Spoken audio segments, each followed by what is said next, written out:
I'll get the timing right eventually. Hello, everybody. Good morning, and welcome into today's episode of Morning Ritual, our TTRPG talk show. I'm one of your hosts, Anita. My pronouns are she, they, and down here, Oh, that's my turn. I'm yeah, the other host. You caught me in the middle of a tweet. It's not a fire tweet. It's just let people know that we're doing this. I'm the other host. Noir. My pronouns are he, they. I forgot everything I was supposed to say for the intro. So let's get to our guest. caffeine hasn't kicked in yet. Oh. By the midpoint, we'll be like zip zooming, but for now, This is all you get. This is all you people deserve. You know what you did? I'm just gonna turn this into a heel promo. Fuck you guys. No, I'm just kidding. We've got a fantastic guest with us today. Please introduce yourself. Hello, I am here to facilitate Noir's heel turn. My name is, just picture me as his black shoulder angel, his black halfling shoulder angel, his shoulder halfling. Hello, my name is Jeremy Cobb. My pronouns are he, him, and I'm very excited to be here. Should I say what I do? shit. Hey, I don't feel know. free. It's your intro. You All can right. do whatever you want to. Cool. If you are unfamiliar with me, I think in TTRPG spaces, I'm most known for the show Three Black Halflings. I'm a co-host, one of the three co-hosts of Three Black Halflings, as well as the resident GM. And I also am a professional GM. I've run games for D&D in a Castle and just did the Convergence with Quincy's Tavern. I play in all sorts of like streams and recorded games and GM recorded games and streams. And I'm also an actor and writer and director and all that good stuff too. So I know I also have a podcast called The Quantum Reactor. It's a movie review podcast that I do with Andrew Coombs. That's such a good name. I'm sorry. That's such a good title. Thank you. I think Andrew came up with that one. We are a sci-fi movie review podcast. The premise is that we are on like a space station orbiting or at the event horizon of a black hole, the outer edge, just reviewing science fiction films and analyzing them. It's a really, really fun show. And actually, we're just later today, we're going to record an episode on the original Ghost in the Shell movie. So, Ooh. yeah. Yeah. Still one of the best movie soundtracks of all time. Yes.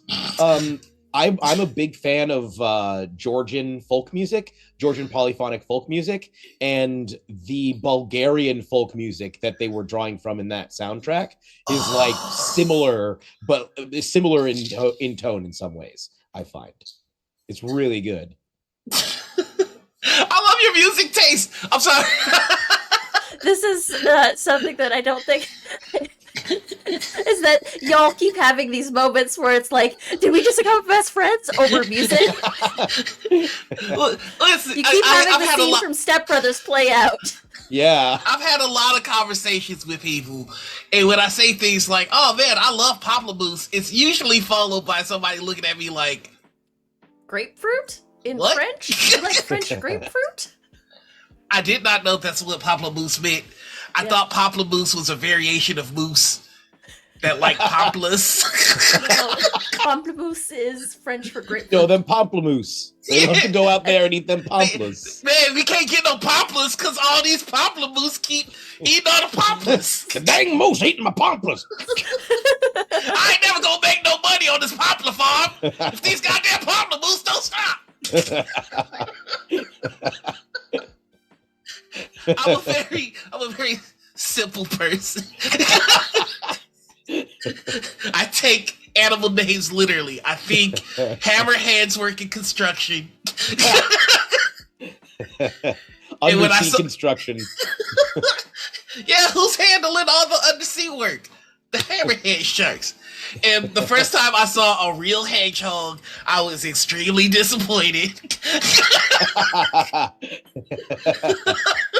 Oh, Was it hog in the head? did you ever read Sonic the comic?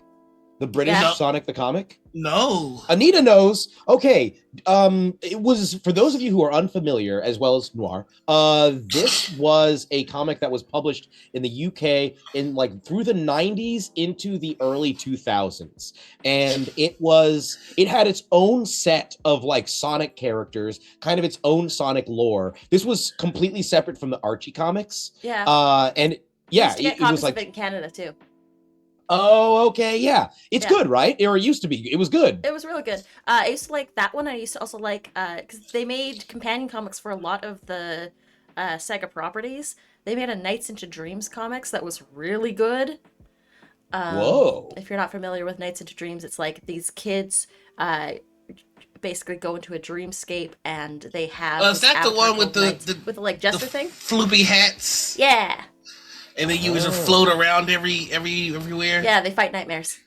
Yeah, I got a fun. real funny story about that game.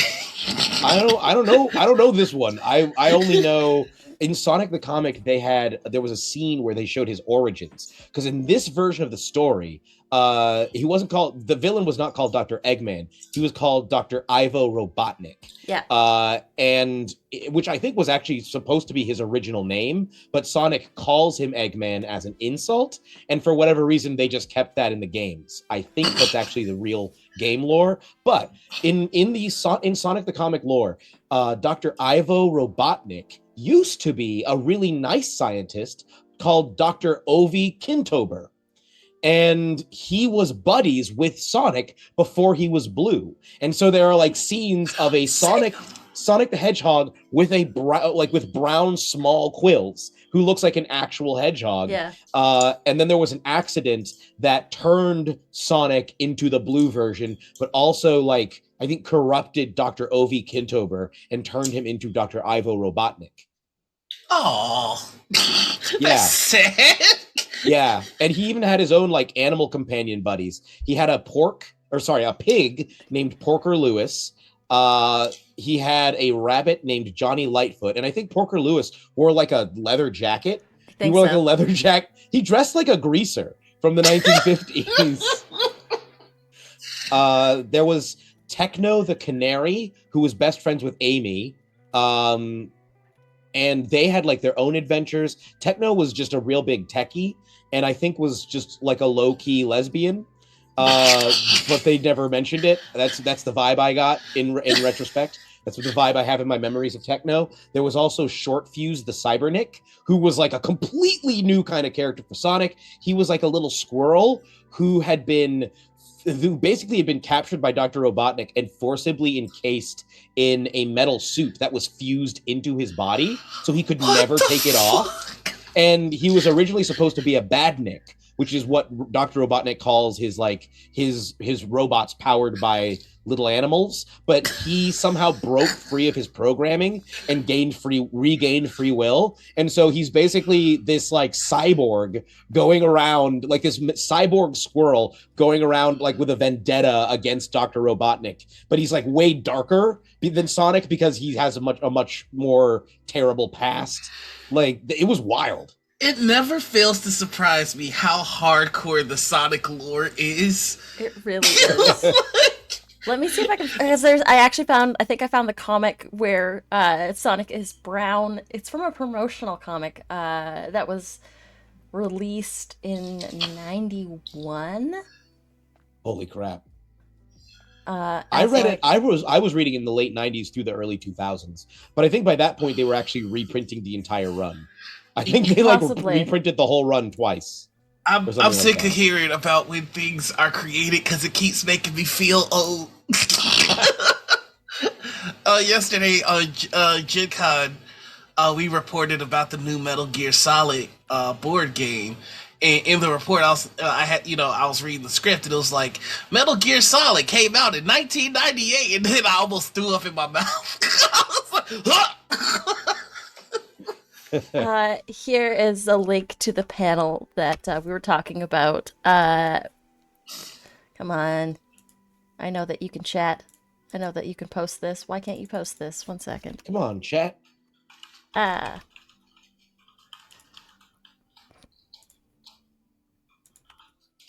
There we go.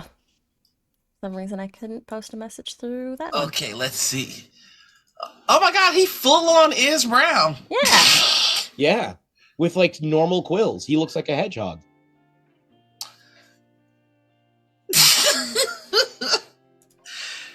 You know what? Since we're talking about video game look, I've got it. Well, you know, it's a potential. It's a dumb question. What is Mario's deal? Like, why does he have Does he have superpowers? What is Mario's deal? I've never played a Mario game, so I don't know. Whoa. But does he have superpowers? A Mario game? No. Okay. I had the one for NES. But I never played it. I always played Duck Hunt instead. And if you truly old like me, you remember that the cartridge was one cartridge, 2 games, Duck Hunt or Mario. Super Mario and Bros. Yeah. Yeah, and I always played Duck Hunt. So I had Mario games. I just never played them. I played Mario 64 for like 4 minutes. Because I didn't have a 64, my cousin did, and that's as long as he let me play it. So yeah, what does he have superpowers? So Mario is just a regular Italian plumber. I gotta bring sort of. Why you gotta bring this race in? I feel like the lore. This is the lore. Maybe is there lore that I'm missing, Anita? Because my understanding is that in some games they talk about him being an Italian plumber, but for most of the series, he just lives in the Mushroom Kingdom. That's true. So there is some lore discrepancies because the original Mario was actually the original iteration of Mario was in Donkey Kong. Like the original Donkey Kong game, Donkey Kong would throw barrels down this building, and your jump man, who was Mario, would have to jump over them to try and save Paula, who was the Paula was the damsel in distress of that game. And his powers is he's just good at jumping. He doesn't really have superpowers. He's just really good at jumping. He's got a great vertical. Hello, Sam Types. Did you not know about the vertical leap of Southern European sanitation workers? He's got a great vertical. He's the white man who can jump. He is the one. He is the single white man that can jump. It's true. Out of all the sports that Mario has done, has he ever done basketball? I think during one of the Olympic Games, there might have been a basketball mini game in that one, possibly. Yeah, I'm gonna look this up. The Olympics, yeah. So Mario gets powers through power-ups. So fire flowers allow him to shoot fire. Mushrooms make him grow bigger, and feathers make him able to fly, either through a cape or the Tanuki suit. Tanuki, I think, is a leaf, if I'm not mistaken. They're a real animal in Japan. Yeah. It's a raccoon. But yeah, with big testicles. And the folklore I say version, this because like the depictions. Oh, sorry. They don't have them in the. They don't have. Yeah, he doesn't have those in the game. But in real life, they have gigantic. Depictions of them have large testicles. Depictions of them have large. And I guess maybe. Yeah. Who do I gotta pay to make sure every depiction of me has large testicles? But yeah, he can turn into stone, right? With the Tanuki suit. Yeah, you can turn it into stone, and I think there was minor flying abilities as well with the Tanuki. Yeah, suit. he can jump and like wiggle the tail and sort of fly through the air. Yeah, that doesn't make. I've seen that. Why can he fly when he's a raccoon? Raccoons can't fly. Well, that's the Tanuki. Tanukis in folklore can. So Tanukis are also Tom Nook is a Tanuki from Animal Crossing. No, Tom Nook is a slumlord. Tom Nook does Tom Nook have big balls? Tom Nook has big balls. Well, I'll tell you what, he's got big bells because this motherfucker keeps taking my money. I remember during the beginning of the pandemic, everybody was on Animal Crossing, and I've never played an Animal Crossing before. So I'm like, oh, it's just gonna be this fun game where we fucking just hang out and whatnot. I did not know this game was like a rent simulator. Let's put you into a tremendous amount of debt off rip. You've got to work it off now. Make these villagers happy. Y'all, I Baby look. Google image searched Tanuki testicles, and some of these illustrations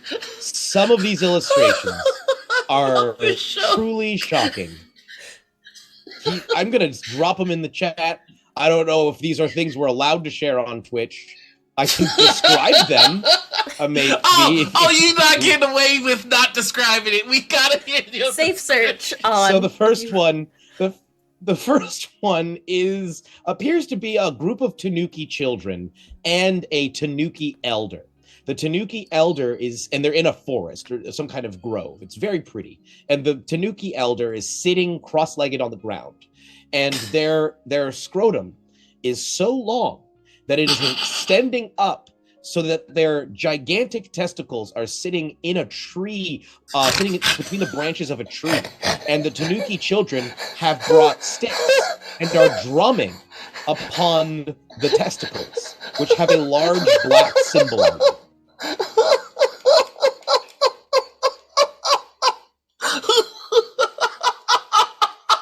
Sorry, I'm so immature.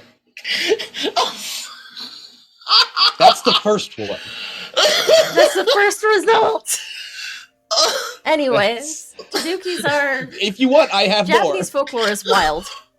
I really gotta read up on this, cause how the fuck did we get here? We got here from Sonic. We got here from Mario, because you asked about Mario's we powers. need Terry the Tanuki. Am I the only one here who feels like Sonic needs a companion named Terry the Tanuki? Who just bounces around? I can tell you how he flies. Yeah, exactly. He's got that tails action, but it's a little different. It's kind of like a flying squirrel, but it's like instead of it's he stretches out stretch out skin. Anyways, this is an 18+ stream in case you didn't realize. Or like a hot air balloon, like they just boop and lift up into the air and he floats away. And let's go. My planet needs me. There is at least one of these that depicts a Tanuki apparently flying above a man and crushing him with its testicles. I mean, that's got to be the most disrespectful way to go. Like, this man teabag kill me with his nuts. Exactly, he's getting teabagged to death. Not teabagged, like he's not getting teabagged after he dies. He's teabagged to death. This morning, the TT and TTRPG stands for Tanuki Testicles. A Tanuki testicle role-playing game. Roll for scrope. Ooh, is it patagium or patagium? Delevely says that the stretched out skin on a flying squirrel is called the patagium. That's really cool. I knew that there was some name for a TTRPG stream, so I'm determined to make it. Listen, Sam, I love you. What context would this come up in a TTRPG? I have to know. In what game does your GM go, what is the skin? No, not November. Anita, I'm going to send you all these images that I'm finding just on Twitter so that you can have them and you can do with them what as you wish. Please slide into my DMs with Tanuki testicles. Hey, girl. Hey, you heard it. Invitations open, everybody. This is the only kind of that kind of content that I will accept in my DMs. I will only accept Tanuki testicles from now on. Oh my god. So there's one that I just sent you of a Tanuki scaring a group of Japanese men with this, like he's wielding them almost like some sort of weapon, like he's brandishing them, and all the guys are like ah and falling back. I see the man die to those nuts. Also, Sam earlier, Noir said, what do you mean squirrels can't fly? Don't you see the squirrel right above you? Oh no, I looked up. I was like, they got me. They caught me slipping. There's one using his scrotal skin as a raft. I was the reason I needed to know potassium. I did this to myself. When people say vast was weird, we mean it. Yeah, vast was weird. So if we went with Anita's idea for how tanukis could fly, would that make them a testicular potagium? Yes. I love it here. Oh my god. We brought some weird energy into the studio today. You know what? My coffee is working its way through my system, and the more awake I become, the more I'm like, we are full on talking about raccoon nuts. Who would have thought? Rockets packing more than guns. Rockets packing some heat. Ronan the Accuser is lucky he died to a power stone. Rocket was 3 seconds off his ass. What I'm saying though is, why didn't Rocket deploy them as? Why did Groot have to sacrifice himself? Why didn't Rocket deploy them just deploy as, them as like a parachute? Airbags? Yeah, like huge cushions. Oh my god! I mean, would you want? You know, okay. I'm trying to figure out how to phrase this. Y'all are watching. Oh, you didn't unlock that skill tree yet. Oh no, he didn't spec into that. No, I didn't spec into that. Spec Didn't into spec guns. into raccoon nuts. I'm just saying, if you had that as a superpower, where like you can make your nuts do incredible things. It sounds like something out of a Mark Miller comic. I don't know that I would use my superpowers because it's like it would have to be like an emergency. It sounds like that, and not in a good way. Like not in a good way. It doesn't sound like. I mean, because nuts are sensitive. Well, I imagine like it's like if you go. I feel like if you walk barefoot all the time, like outside, the bottoms of your feet get harder and get less sensitive. I feel like if they're just always out and dragging the ground, and you're use them to hit people, and people are. There's one I found of people bathing. Oh, they're fishing in them. They're using them to fish. So they like use them to scoop up water and get a bunch of fish in them. If you use them for all these different purposes, I gotta think the sensitivity just decreases. Sam goes, so Noir, you'd only use your power if the situation were really nuts. I have to describe this one as well. This guy is using his.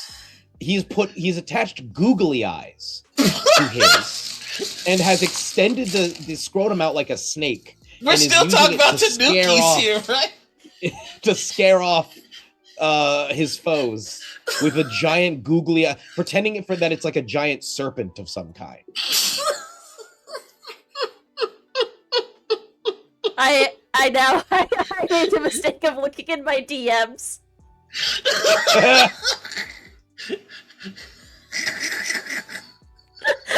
It's gonna keep coming. It's gonna keep. I mean, if they're that size, probably. One of them, he's using them to make soup. Oh my god! The one where they're using them as a net. That's ingenuitive, right there. Right? There's true creativity here. It's like they're Green Lanterns, but instead of willpower making constructs, it's nuts. And yeah, I think they cast it out as a net to catch those birds. Oh my god. Yeah. There's one they're using. I just sent you one the article is called All Purpose Tanuki Testicle Prints. There's one they're using them as a sled. They're using them to make mochi. They're using them as they're using them as let me see, a fortune telling tent, the cover over a fortune telling tent. Yeah. Shop signs. Sometimes you need shade. Hanging them up and painting on them.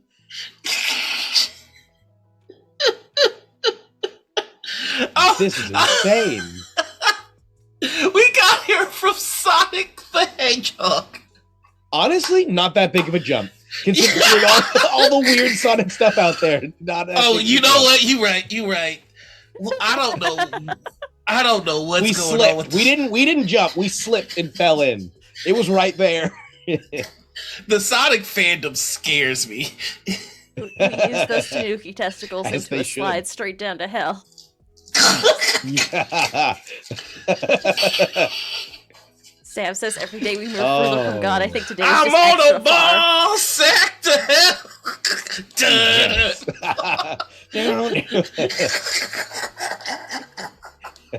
Living easy. My balls are gonna be there too. So let's talk a little about your presence in the space. I love this. So yeah, you've mentioned some of your credentials. One of the questions I like to ask everybody is, how did you get started in the TTRPG space? Yeah. So my answer is I got into TTRPG. The very first TTRPG I ever played was a game called Paradox Perfect, created by one of my best friends, Taylor Svetkovich. He's actually released it as an official game since then, but I first played it like in 2012. Okay. And that was like the first time I'd ever played a TTRPG. I didn't play another one. I played that one a couple of times, but I never played another TTRPG until the fall of 2018. And I agree with Grave. The rails are also made of testicles. No matter where we go, we're coming back to those nuts. Yeah, Just I mean took a they're sip everywhere. Of water. It's like, did you ever read any of Journey to the West? So sadly, no. I only know it from a comic book adaptation I read and a movie adaptation I read, but I know there's a lot that's missing. And Dragon Ball Z? That's true, yeah. Dragon Ball Z does pull If anybody counts Dragon Ball Z as a reading of Journey to the West, that's somebody that needs to be beat up immediately. I haven't actually read it. I know it from the show Wishbone, because they did it on Wishbone. I love that little dog so much! Yeah, Wishbone was one of my favorite shows when I was a small child. And Dragon Ball. Dragon what Z? I thought we moved on. Oh. Sam The is Nuki always Ball Z. So what I was gonna mention was that in the there's a scene in Journey to the West when Sun Wukong goes to Buddha and is like, yo, I think I'm strong enough to like ascend now.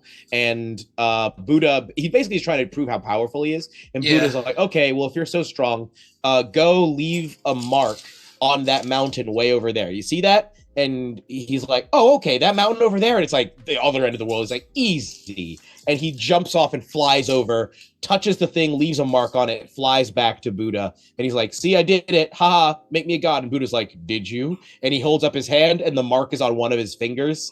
And it's like, for whatever reason, now I'm having like an image of, we thought we got away from the Tanuki balls, but whatever mountains we touch are just like the Tanuki brings back.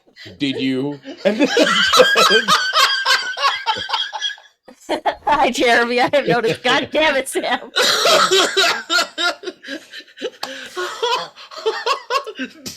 Just this fucking Tanuki sitting on what we think is a mountain of dirt, but it's all of it. It's Tanuki scrote all the way down. It's not turtles. Tanuki scrote. Oh my god, it's Tanuki scrote. It's always been. It's just the Tanuki of enormous girth. On his balls, he holds the earth. It's Tanuki scrote all the way down.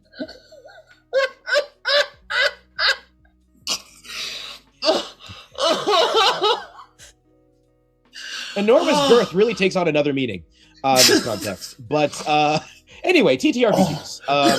So I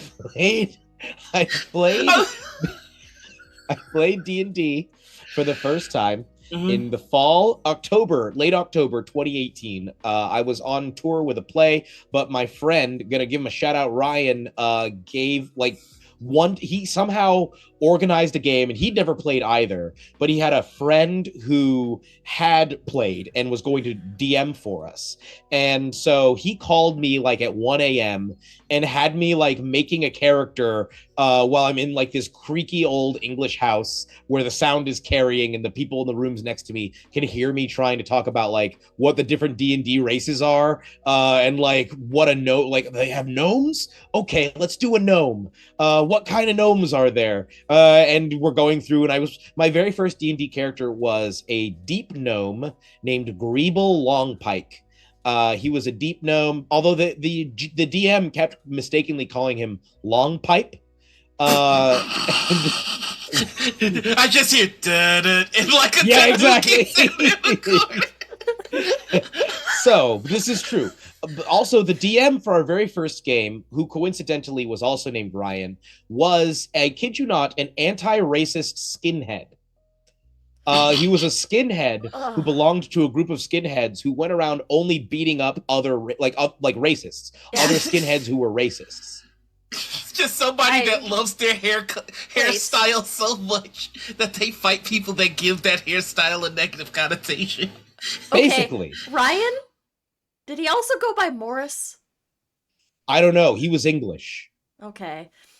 My first DM was actually an anti-racist skinhead called Ryan. He was my first Shadowrun GM. Whoa! Was he English? No, Canadian. But, like... The parallels, though! Yeah! What are the odds? My first GM hung me. Yeah!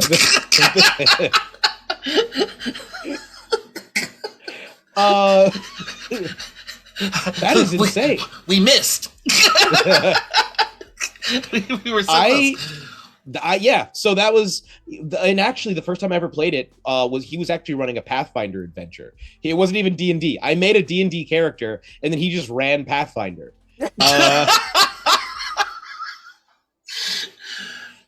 So we did Pathfinder / D&D. I thought it was D&D at the time. It was actually Pathfinder, and I loved it. I had a wonderful time. It was fantastic. And I kind of never really looked back. I know Dimension 20 had just premiered that year as well. So I started watching that back when they were still doing the first Fantasy High.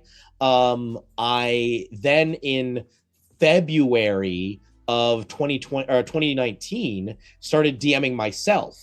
Okay. Yeah, and the day after I DM'd my very first game, I started rehearsal for a show called The Butterfly Lion. And in that cast with me in The Butterfly Lion were Jasper William Cartwright and Jonathan Charles. Jasper William Cartwright, of course, being my co-host on Three Black Halflings, and Jonathan Charles being our resident bard on Three Black Halflings. He writes a lot of music for us. He also guested on the show to talk about the bard class, and he plays in a lot of our actual plays. So that was the formation. Yeah, and so I loved DMing so much that I went to them and was like, hey, what if I ran a game for the cast? And I actually ran a couple of games. We had to do 2 games because the cast and crew all wanted to join. And so I had 2 ongoing games with like the same 2 different parties in the same world, and they eventually teamed up at the end and fought a big bad by the end. Towards the end of the run of the show, we also ended those campaigns. And Jasper got really into it after that. He started watching the Dungeon Run because he was already a fan of Jeff Kanata, and eventually he started DMing as well later that year. And then the pandemic hit. Fast forward, the pandemic hit in 2020. We decided to bring back our old Butterfly Lion game, and the cast all jumped in and kept playing with us. And we now co-DM'd because he had now started DMing himself. So we co-DM'd the game, and we would swap off who was DMing each session. And then he I think was like after every game, we would hang out and talk for a while. Like we would talk for like an hour plus about like things we liked about the game and different ideas we were having. Yeah. And then he ended up, I think, going on YouTube and being like, I wonder if we could turn this into a show, and was seeing if there was an opening for such a show. And like, basically, are there any shows with Black people playing D&D? And there were not. When he typed in the words Black D&D on YouTube, Google shrugged. yeah, and he basically got a Terry Crews one shot with Geek and Sundry. Celebrity D&D. I remember exactly. And he was like, nah, there's a gap here. And so he came to me with the idea that we do just the two of us doing a show. And his partner, his wife now, his now wife, Jade, Wow. Suggested the name Two Black Halflings as a reference to my character for Jasper's game. I was playing a Black Halfling monk in Jasper's game. And prior to the first session, when I was still thinking of the character, I was trying to look up examples of like art that had been made of Black Halfling monks. And there were no Black Halfling monks at the time on Google. None. And so I was like, okay, maybe Black Halflings. And there was almost nothing. Even in fan art, the only thing I found was like a really obscure halfling subrace from a previous edition. And there's only one piece of art that I've been able to find that depicts them. And it's like a weird blurry image of like two black dudes, like, ugh. And you don't really they live on some like cold planet. See, whenever there's a subrace that is black, though, I always get scared because I'm like, oh god, what's the lore?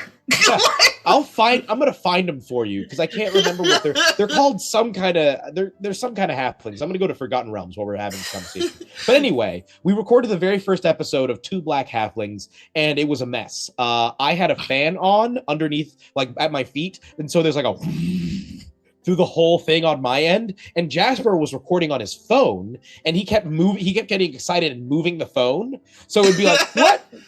And then I was like, and at one point he stuck his phone under his pillow, like absent-mindedly. So the audio quality is all over the place.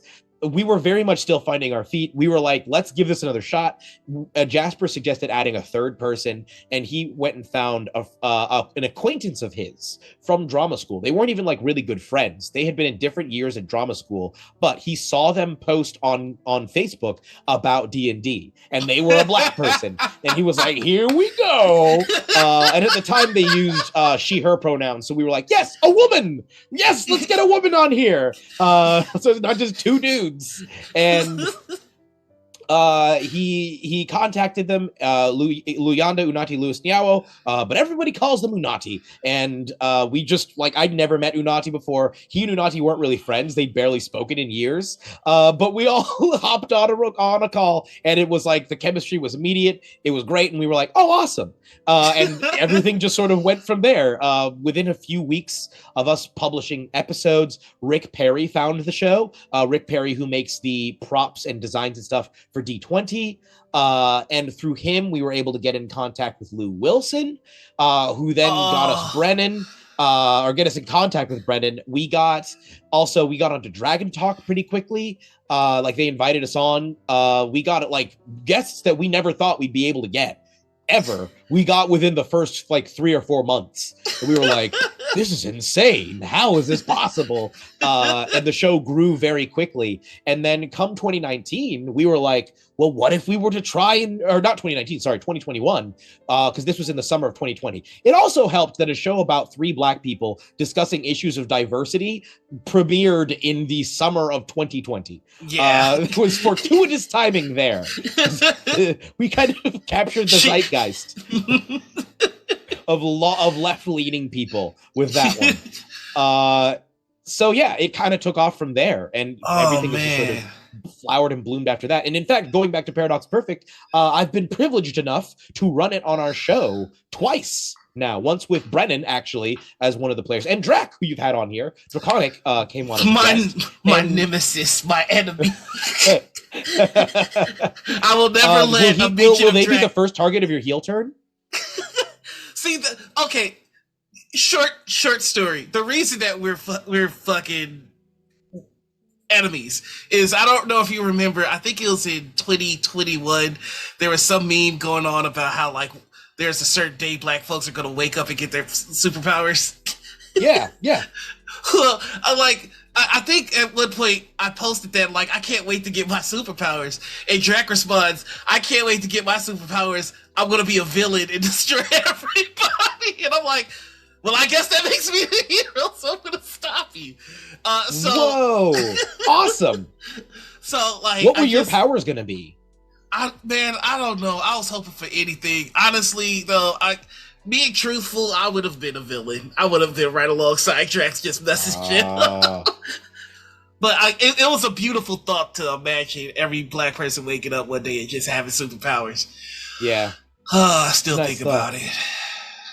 Oh, they're called the Anita and halflings. The Anita and halflings. I'm sorry, I just love that timing. That was hilarious. Yes. They are halflings native to the polar regions of Anadia, the closest planet to the sun in realm space. They did not exist anywhere else in the known crystal spheres. They're from 2nd edition. Huh. Yeah, I don't think they've been in any edition other than 2nd. I'm gonna share a link to the Forgotten Realms page in our Zoom chat here, so y'all can take a look. And we'll share it with. That's like the only image. Chat. Yeah, there's like one image of the Anadian halflings. There's very little, like, they've never brought them back. Look those at the are black Jerry halflings. curl. Yeah. They got that soul glow. I was just about to say, you got that soul glow. I love the idea that there are grease stains all over their society. It sounds like he looks like the Shaft theme song plays when he walks.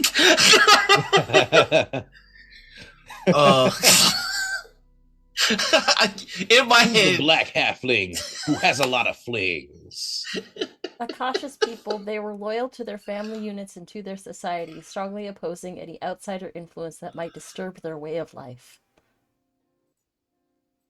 Okay, so they're isolationists. Yep. Wakanda forever. Oh, they were in Spelljammer. They existed in Spelljammer. Oh, yeah, Whoa. that makes real space. Yep, that makes sense. Okay. The built-in racism. Here it is. Oh no. Where is it? In society, the northern polarit of Anadia had 13 counties, of which only 4 were friendly to spelljamming vestals. Each county had between 10 and 30 villages, each inhabited by 50 to 500 or more halflings. Central governing body of the North was a council of 39 members whose responsibility was to ensure the individual freedom of the halfling population. Northern halflings were very prejudiced against other races, which they referred to as sub-halfling. Oh my goodness. Oh my goodness. So, like, the northern halflings are basically like hoteps? Is that what I'm hearing? Yeah, they protect individual freedoms, so like they're your super left-leaning individuals. Yeah. And then we got alt-right halflings on the southern tip. The southern polarit, however, lived in a state of constant civil war between the several halfling clans. The ruler at any given time was the strongest family who became the law of the land when power held. Violence and mistrust dominated the southern Anadian society. It's like... Wow. They got a south and a north. Oh, and 30% of them died because of a plague that was brought by a spell jamming crew. So they got like colonized. The people showed up and they all got a bunch of diseases. They showed up with diseases. Oh, and that's why, but because they survived and didn't get taken over, that's why they were so mistrustful of outsiders, because they had a horrible plague that was brought by them in the past. And so they're like, on site!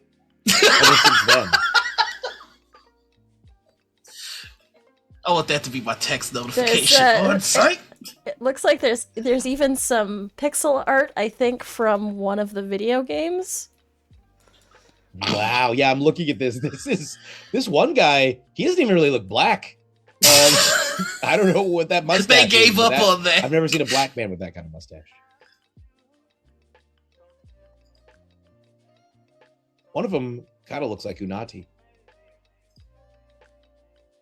Yo, I'm mad one of them looks like there's me a one that's little. blonde. Yeah. There's one who's the one with the goatee. Yeah. In front of like the construction site. Yeah. And then there's like a blonde dude. They have like Norse names as well. Fjord, Deep Skull, Drawl, Hammerhead, Beckner, Ironjaw. They're named like that you normally name dwarves. That's wild. I kind of think it might be worth trying to bring these guys back, honestly. Man, after that Hadozi thing, you really want to try this. Fuck it. What's more of a feeling? You wanna bring back black halflings as just a race. Because let's be real here, that's what they are. They are the black halfling race. You think that in this climate, of a bag y'all would get from Watson. Have y'all announce it and be fucking sick. Think of the synergy. This is a business move. Oh no! Do you really trust WotC to release these? Absolutely not. They're gonna do it. You know they're gonna do it in February. Look. Not only is it Black History Month, it's halflings in the shortest month of the year. And so they start sponsoring us like heavily, and we rebrand to 3 Anadian halflings. TAH. TAH. Yeah. Yeah. 3 Anadian halflings. Ta. Wow. I'm sorry, I'm having way too much fun with this episode. This is That's good. Shit. Anadian halflings. That's yeah, 2nd edition. It makes sense. In the 80s, you could absolutely come out with a race that was just black halflings. And I think today it would be received wrong. Like, I feel like if you were to come up with a sub race of halflings today and be like, they're all this color, it would come off as like, oh, so you're just shuffling all of them over there. Which is probably what they were doing at the time. But I love how there's an explainer for why they're black too. They're the closest to the sun. Yes, that's why. There has to be a reason. Their planet is close to the sun. Yeah. The personality is interesting as well. They were people of extremes. They felt deeply about every subject and acted accordingly. Like, I feel like the author is like really exposing themselves. Whoever created this, we really we picking up some stuff about you, buddy. Yeah, this is one of those things where like anything creative you make, you can read into it and find out some stuff about the person. I remember Paul Thomas Anderson, the director, was doing an interview where he was talking about how he keeps he doesn't realize it, but he keeps putting in all these characters in his works who either have daddy issues or who like men who have issues with their fathers and need like a father figure, or dudes who are closeted gay and like struggling with it. And he's like, I wonder what that says about me. That I keep doing this. I've had so many conversations about him, and I really need to check out his work. To my great shame, I've never seen Fear Loathing. Oh, he didn't do Fear Loathing. That's Terry Gilliam. Hunter Thompson did. Well, Hunter S. Thompson wrote it. Terry Gilliam made the movie. Oh yes, that's right. Right. Terry Gilliam's another really good director who you should check out. You may have seen some of his stuff though. He did, aside from that one, he did 12 Monkeys. I love 12 Monkeys. Oh my. Yeah.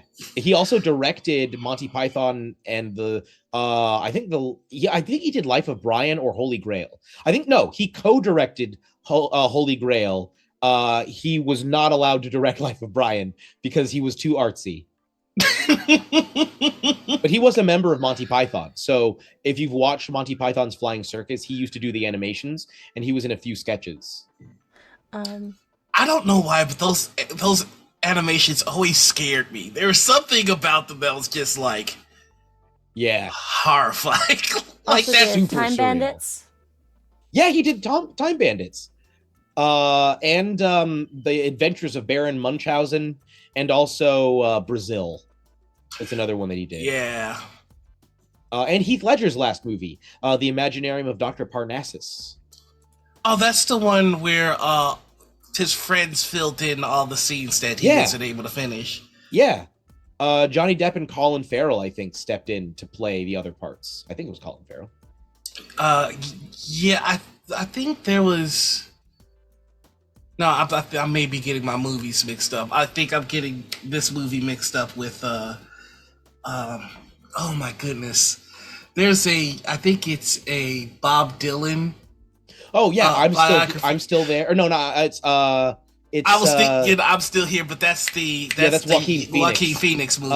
I know who you're talking about. They have like Cate Blanchett. Yeah. Have, Christian Bale. They have Ben Whishaw, Richard Gere.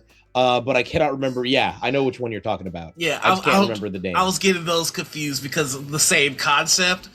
Completely different movies. So. Yeah. Super different.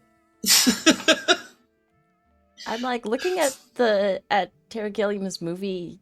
I'm seeing like, 12 Monkeys Brazil, Monty Python and the Holy Grail, like Man Who Killed Don Quixote. There's a lot of like big budget movies in this. Brothers Grimm. Yeah. I remember Brothers Grimm. The Matt Damon and Heath Ledger. I'm getting that movie confused with Hansel and Gretel that had Jeremy Renner in it. Okay. Yes. Oh yeah, but they have similar vibes, right? Yeah, that's what they were doing those dark fantasy movies for a minute. Yeah. Yeah. I think the Grimm TV show was out at around the same time as that. Which and Once Upon a Time. It's not a bad show. Once Upon a Time gets buck wild. Didn't they start like having like Elsa and like all sorts of people reenacted the entire plot of Frozen movies in that. Yeah. Whoa. Because I'm guessing because it was ABC Disney, right? Yeah. Right. So they can do whatever they wanted. But they had like they did. They had like royal what was it? Creative Commons characters as well, like Dr. Frankenstein, anything that fell under the blanket of what's the term for it when the copyrights expired? Public domain. Public domain, yes. Yeah, they did a couple public domain characters in there as well, on top of like Snow White, Prince Charming, Sleeping Beauty. They made Pinocchio hot. They did. I'll never forgive them for that. Did they do what's the name? Did they ever do Wizard of Oz? Yes. In that? Yep. But of course, in order to tie it into the main plot, they made it was Elphaba. They made Elphaba Regina's half sister. Regina being the evil queen. And if I recall correctly, from what? Regina, like from Cinderella or Snow White? So Regina, from Snow White is the evil queen who like traps all of these storybook characters in a town called Storybrooke. Spoilers for Once Upon a Time because Storybrooke, Maine is the name of the small town. It's in Maine? Yeah. Like a Stephen King book? Mm-hmm. Yeah. Okay. So if I recall correctly, Sebastian Stan was the Mad Hatter. Yeah, Sebastian Stan was the Mad Hatter. Whoa. Weird.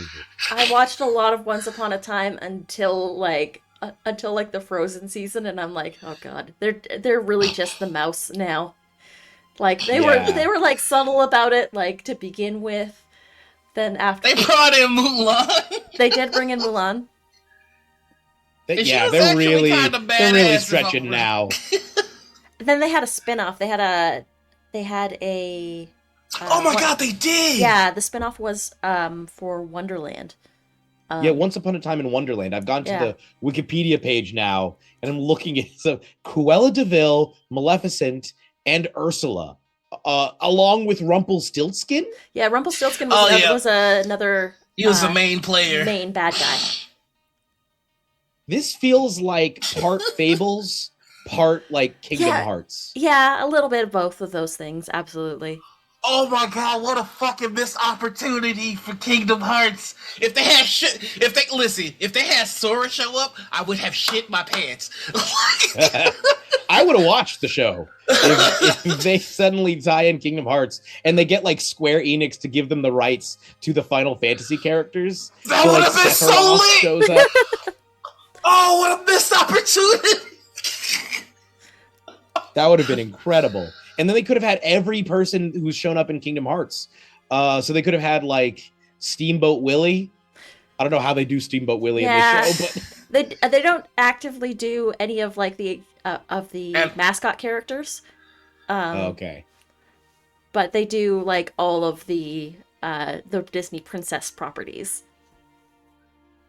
Okay. How were the effects? Oh, pretty decent for like sometimes fairly decent for a TV show, like, but sometimes not so great. They like to do use that smoke monster effect that they pulled from Lost. Yeah. Oh boy. Okay. Yeah, I guess. Well, this was on. When was this on? In the 2000s? It went no, off 2010s. 2010s. Yeah. 2010s. So this was concurrent. The Peter Pan series was really good. Like the Peter Pan season, I think that was season 3, was really good. Oh wow. Yeah, Morshadi knows what's up. Yeah, I'm just looking at some of these. They got Robin Hood. I'm guessing not the Fox version. Is it the Fox version? No, not the Fox version, unfortunately. I thought they alluded to him being the Fox version. Kind of. I might be misremembering that. They'll pay me no mind. Is Jiminy Cricket like a genuine cricket? No, yes. Jiminy Cricket's a human, but does actually turn into a cricket. But they give them human forms when they transfer to the real world. The plot is that the evil queen puts a curse over the entire realm on the day that Snow White and Prince Charming give birth to their first child. Okay. And in order so she wasn't killed in this version. The queen. The queen was not killed in this version. The evil queen was not killed in this version. But yeah, she casts a spell to put everybody that's in the magical realm into the real world. But before they do, Snow White and Prince Charming have a child born of true love, who they basically place into like a bassinet and push through a magical portal into our real world before they get there. So there's an orphan who grows up, eventually becoming the chosen one who will break the curse with true love's kiss. And the chosen one is a character named Emma Swan, who you follow, and she comes into contact with a child that she gave up for adoption, named Henry, who she eventually realizes got adopted by the evil queen. Oh no. And the true love's kiss that breaks it and makes everybody in Storybrooke forgets who they are. They're going about their everyday lives.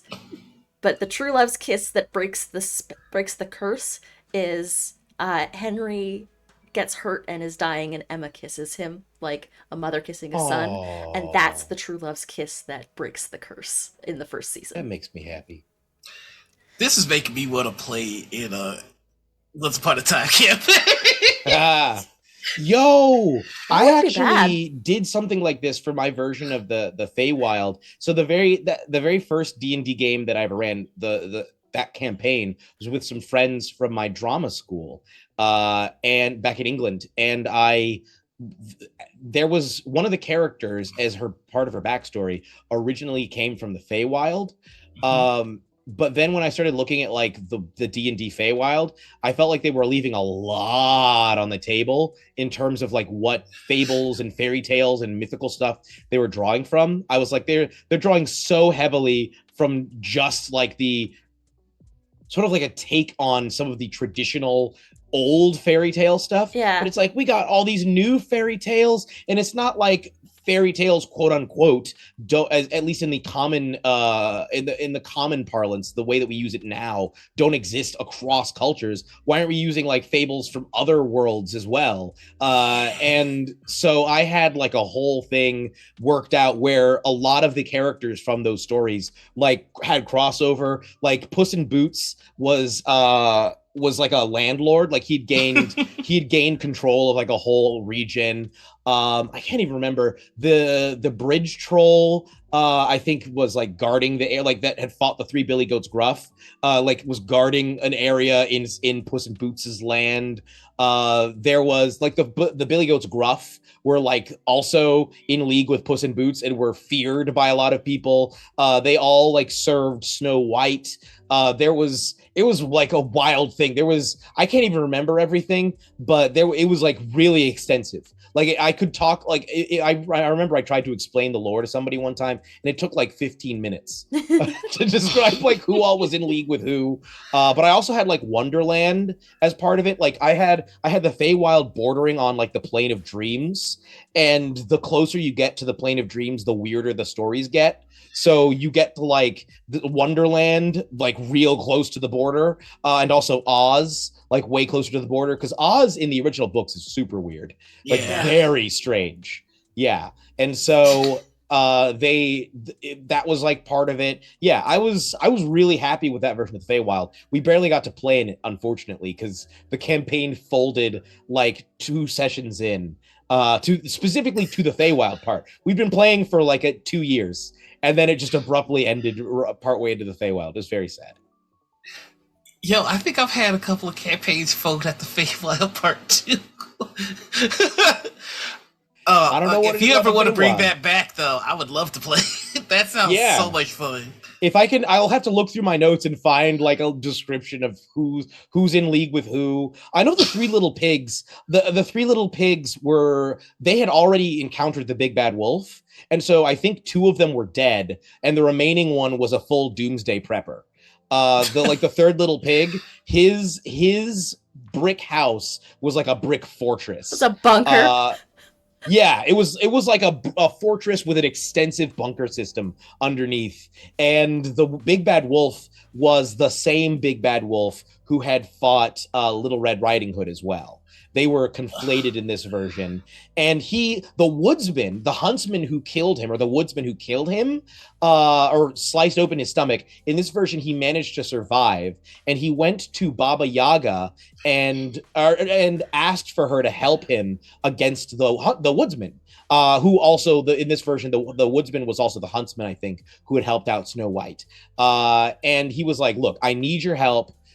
In fact, he was the huntsman who Snow White was kind of into. They had like a bit of a thing.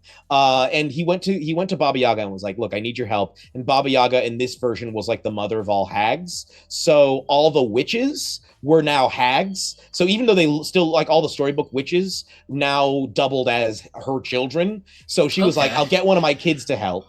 And one of her kids placed a curse on the woodsman that every time he swung his mighty axe that he had used to cut open the wolf, he would instead injure himself.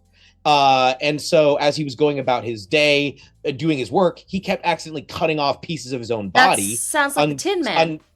Exactly. He ended up having to get his whole body replaced with tin. And so the Tin Man was the woodsman from all those other stories, and was like the arch enemy of the wolf. And like he was still frozen in place, so the party could have potentially found him and like had him join up with them. And he's like the only thing, or one of the only things that could really harm the wolf at this point. And the wolf had like huff and puff powers. And Baba Yaga had she had in some of the stories about Baba Yaga, there's a knight who shows up at different times of day and like changes colors. And that knight was the same as the Green Knight who from Gawain and the Green Knight. Wow. Because in some versions he's green. And since Morgan Le Fay is kind of a witch, she would have ties to Baba Yaga as well. So, and I think that the Green Knight was also the Headless Horseman, because in both stories he loses his head. So the idea was that Baba Yaga had bound the Green Knight to her service by hiding his head. And so he was functioning as like the headless horseman, working for her and guarding her lands. And you could potentially get him on your side by finding his head. It was like, I was really happy. Like I spent a long time on this, and I was real sad that we never got to do it because I really liked a lot of these ideas. So the Green Knight is functioning as a horseless head. Wow, that's really cool. Thank you. Yeah, I was really excited for it. I was sad we never got there. That's already also for the campaigns that you prepped for but never made it to. Yeah, it was sad. That's never been that bad too, because I had a whole ecosystem worked out for that one, and like, nope, that was brutal.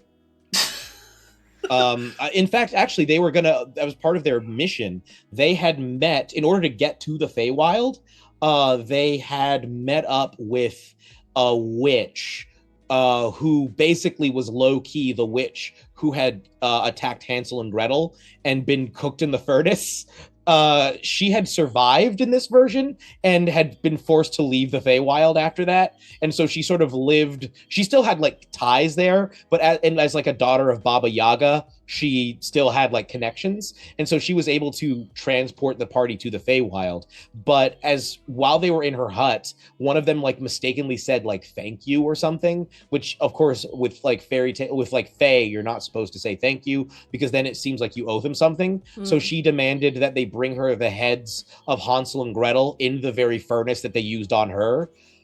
So she still had the furnace as like an animated furnace to travel along with them. And they were supposed to find Hansel and Gretel and decapitate them and put their heads in the furnace and bring it back to the witch. It was fun. It was fun times. All to the campaigns that never got to get played. Yeah. Yeah. So we are on our first half. We do have some standard questions that we have to ask. So just to yank us back real quick, I've got just a couple of questions to get to you. Mm-hmm. All right, the first one is hard for me, so just give me a second. Are we gonna go 4 for In the 4? TTRPG space, there is a war between those of us who see these as just tools to tell stories and others of us who see them as the forbidden candy, something that you should pop in your mouth and crunch. Not crunch. No. Crunching is for edible things like, yes, this is crunch. Candy dice. This is a crunch, specifically something that's not edible. Now, there are those of us that believe that this is absolutely foolish. That's a dental hazard. It's a choking hazard. And you're going to get your nice dice all gruffed up with your dirty teeth marks. We are called Stop the Crunch. We are on the side of making sure that everybody's dice stays nice and clean. Then there are the crotch crew, those who want to crotch any dice and every dice. So, Jeremy, I have to ask you, what side of this war are you on, my friend? Man. See, me in my current form, I'm imagining trying to crunch some dice. Mm-hmm. And I'm imagining the pain and the damage that my teeth would experience. Right? But I can imagine an alternate version of myself. A cookie monster equivalent. You don't have to. A crunch monster. And I'm just picturing the joy that the crunch monster would experience, but when taking those little crunch cubes and popping them in and going nom nom nom nom nom nom. Not crunch cubes. Shattered pieces of plastic just fall out of my mouth. My toothless maw. So the real world Jeremy is definitely team Stomp the Crunch. Yep. But the Crunchy Monster is 100% Team Crunch. Crunchy monster, no crunchy monsters. The Crunchy Monster is the Crunch Captain. Captain Crunch! Captain Crunch! No, you do not make this. Don't make this a thing. They will turn it into a thing. Captain. I have the Crunch Shell. Add it to the list, Morshadi. It's like the Black Panther of crotching. This your crunch? Is this your crunch? Way ahead of you. Crunch King? Crunched in America? No. Oh, we don't need this. Don't give them mascots.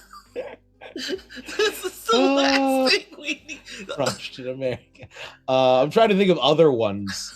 What are some other good superheroes with K or C names? There's no real way for us to have a mascot because you can't stop the crotch a name. Like we've got to come up with them. The Dice Defenders are another.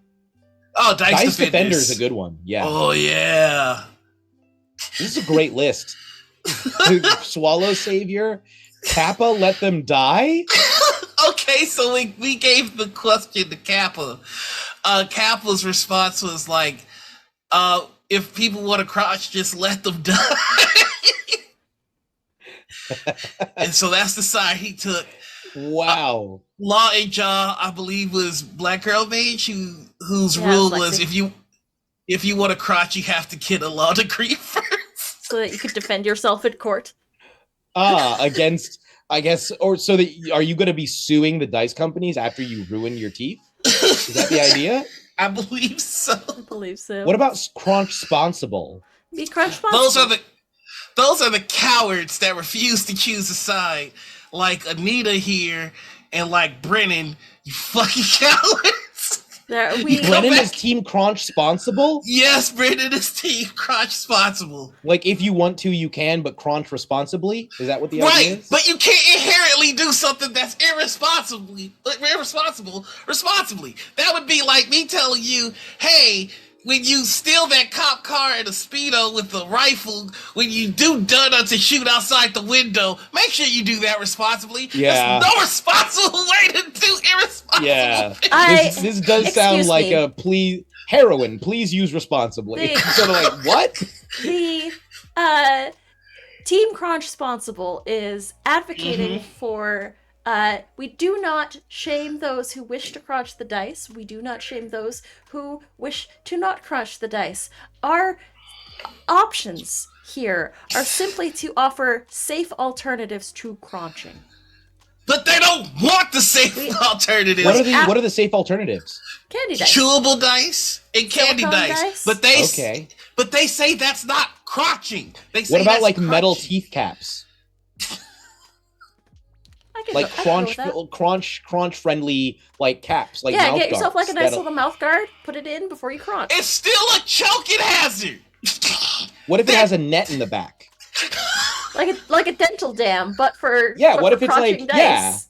Exactly. What if it's like a pair of like metallic jaws that have been molded to fit your teeth and gums? As many people would use this device as people that use dental dams. Yeah, very few. I feel like very few people use dental dams. I'm not gonna lie. I've never once been like, all right, let's. Hold on, baby. I would go get my crunching grill Crunching grill. Yes. Exactly. Swallow Savior. Let Them Die. Whose was Swallow Savior? That Swallow was Savior. That's Paladin. Okay. This is the Oath of Swallow. The Oath of Swallow. That doesn't work. No, go ahead. The Oath of Swallowing has too many applications. Speaking of dental dams, the Oath of Crunch. Oath of the Crunch. So Paladin's deal was if you're gonna do it, don't half-ass it and crunch it. Swallow the whole set. This is also someone that did swallow an entire set of dice for money. Yes, he did. Which is also the Crunchstitutes does follow under the brace of the Crunchstitutes are Crunchionary as Omnis coined. Wow. It's where you're not going to crunch a dice, but $20 is $20. What about Gamer Girl Spitty Dice? Oh, that was Joy. Joy I believe it was Crunch the Dice, Spit 'em out, and sell 'em. Oh my. It's like you get the Crunch liquid core dice, recognized? but inside it's gamer girl spit. Squanch your dice. Did you have somebody from Rick and Morty on the show? Squanch your dice? AJ, do you want to link me up with the full crunch list again? I don't remember what Squanch Your Dice is, and frankly, I'm too scared to ask. I think Squanch Your Dice might have been Nala, but I can't remember. What is squanching? Crunch Columbus. I'm asking. AJ actually made an entire list of the crunch, no crunch, based on who answered what, and minor explanations because Hushikid did go through all of our episodes for our 100th episode spectacular and did a full watch through of everything. So yeah, there's our list. It's in chat. Where is Squanch? Okay, so I commend B Dave and Matt Mercer and Eliza Pearl for all being Stop the Crunch / the Dice Defenders / Crunch Busters. Yeah, our side is out here winning. Yes. Yeah, these are not equal sides. You got Izza on the Crunch crew? Correct. What were they thinking? Let's see. Die. The supplier? Abria's the supplier. Yeah, Abria had the most evil answer I've ever heard, which is that her goal is to make dice look as delicious as possible, to make more crunchers, so that they have to keep buying dice and fund her dice company. She's a crunch enabler, a crunch plug. This was when Abria was the CMO of Dice Envy. Right, yes.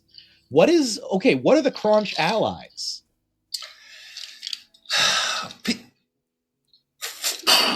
People that just support crunchers. Okay, like, so they're crunch similar themselves. to crunch sponsibles. Well, they're a little more intense in the sense that crunch responsibly kind of sit in the middle. But crotch allies are supporting crotchers, but they don't crotch themselves. Okay. Or as I like to call them, traitors. Betrayal. Yeah, that's a stance. I mean, this is some bold.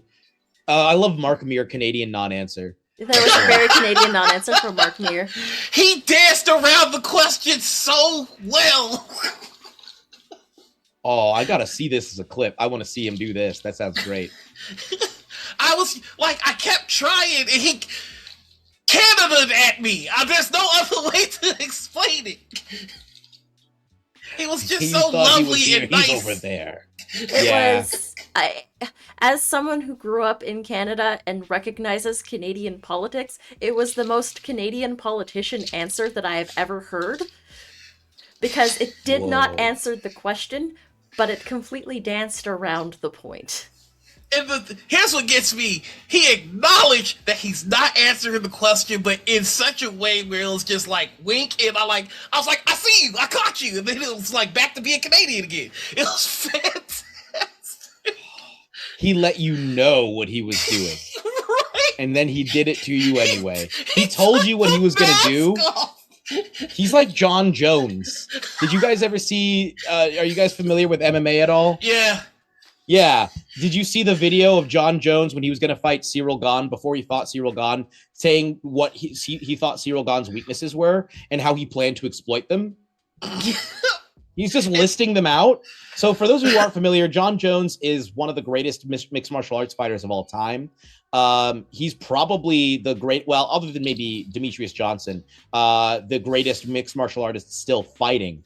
And he just recently came back after a 3-year layoff. He used to be light heavyweight division, now he's moved up to the heavyweight division, and this was his first fight for the heavyweight championship of the world in the UFC against a fighter named Cyril Gane.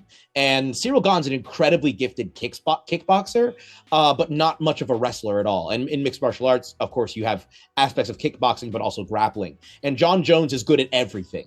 And he's sitting there in this press conference describing what the holes in Cyril Gane's style are and how he intends to exploit them, like calmly. And there's in this video, Cyril Gane is sitting right there, and you see him go like, "Oh dang, he's right." And then he proceeded to do exactly that. Yeah, and then he beat him in less than 2 minutes, and he took no significant strikes. Cyril Gane did not land a hit. Jon Jones took him out in 2 minutes. That's what this is. That's what Mark Mir did to you. Yeah. He told you, these are what the holes in your game are, Noir. I'm letting you know, these are your weaknesses. Like, if you want to see me bamboozled, watch that clip. It's fantastic. So the Mark Mir, AJ linked it with the timestamp in chat if you wanted to watch it. I'm going to have to check this out, yeah. I'll watch it later. My goal, I'm collecting these answers like Thanos collected Infinity Stones. I need to know all of y'all's answers over at 3 Black Halflings. I need to know who's on what side of this war. I'm gonna go ahead and predict that both Jasper and Liv will be Team Crunch. No. Yes. I think that they would see it as an opportunity for chaos. And I think both of them, I wish, like, okay, if somebody created a device, like I just described, like a crunchitizer or a crunch guard, crunch caps, etc., crunch drill, that allowed me to crunch dice safely while like also not swallowing any of the pieces, I would be Team Crunch. If it was possible to crunch safely, I would absolutely be pro crunching. However, because I do not like the damage to my teeth. Also, here's the other thing. A lot of dice are like pieces of art to me. Like, I think that they are designed in such a way that they are meant to not just be, oh, I'm going to roll this rock, but it is aesthetically appealing. And some of them are genuinely very pretty. If I had like a ton of money and space to store them, I might collect dice like I collect minerals. You know what I mean? Like, I don't collect minerals, but you know, like those trays where people have all the and you could have them all categorized. And you have them all in different sets, and you have ones for individual dice that you maybe have purchased. I think that would be really cool. And that at that point, it's almost like you're destroying a piece of art that somebody has worked on. You can't take crotches to an art museum, or you'll find them with their gums on a Basquiat. I'm telling you, these people must be stopped. What happens when you take them to Florence and they're hopping on Michelangelo's David? Listen, I just want to eat those cuneiforms that look kind of like Weetabix. Weetabix. Listen, and I understand what you're saying. Like, if crotching were safe, I'd want to crotch too, you know? But it's not safe. Yeah. That's why we got to stop it. Yeah, I think it's one of those things that if a person wishes to destroy themselves by crunching, I think they should have the legal right to, but I don't support crunching. See, but here's how even that hurts all of us, because dice live in an ecosystem. Like, I've lost many a D20 only to see that my friend has had it years later. These dice have a way of moving on their own, and I don't want contaminated crotchet dice in my dice ecosystem. You don't want dice to become a prey item. Right. Because that will, like you're saying, by having crunchers running rampant, we're introducing essentially an invasive species into the dice ecosystem. One that they are only semi-equipped to deal with. Like, their hard shells are a defense mechanism, but unfortunately, the dice will perish in the use of their defense systems. You know what I mean? We are cooking up bacteria specifically designed to kill TTRPG players. Transference through dice. Yeah, I think I am team develop the technology because I think we have the ability to create this technology that would allow you to crunch safely. I say like crunch innovation. Conservation. Crunchivation. I'm gonna think of a better word, like some kind of crunch pun. Crunch creativity, crunch creation. What's a word? There's invention. I'm gonna look up synonyms for invention, or invent. Because that's what we need is like a crunch innovation. Like a crunch revolution. What we need is to stop the crotch. Crunchception. Crunchception. A crunch inside of a crunch? Crunchstruction. That's not bad. We could construct a crunchtraption. Crunchtraption. A crunchtraption. We need a crunchtraption. We need to stop these people. We need a crunching edge, crunch innovation, a crunchtraption, if you will. All this to crunch. You just don't need to crunch. Stop the crunch. Stop crunching people. I just think it would be really cool to have like metal jaws that you could pop in and then bite things and crush them. What's that? There's a cartoon villain whose lower jaw is all metal. From He-Man. Yeah. There's also a James Bond villain that has Jaws. Jaws. Is your name just Jaws? Yeah. We just gonna have a bunch of lockjaws and jaws walking around because you people can't refrain from putting dice in your mouth. Disgusting. What do you mean, you people? If this is the future, the liberals won. This is the future, liberals won. So much for the tolerant left. What about the dice rights, huh? They're not dice until you roll them. Anyway. Your crunch, your choice, I think was one of the Don't crunch on me. Don't crunch on me. Don't crunch on me. What was the word I used? The dye in his mouth. Crunch baggers or tea crunchers? The crunch party? Why are we going extreme? Crunch derivatives. No. Did you say crunch derivative? No, I said crunch servatives. Crunch servatives. Oh, crunch servatives. So you're crunch servative, and I guess the rest of us are procrunchive? I believe in the state's right to choose to tell you people to stop crunching. Oh no, the crunchal war. What happens between people and their dice in their own homes is their business. Think of the kids. Between consenting adults and their consenting dice. When you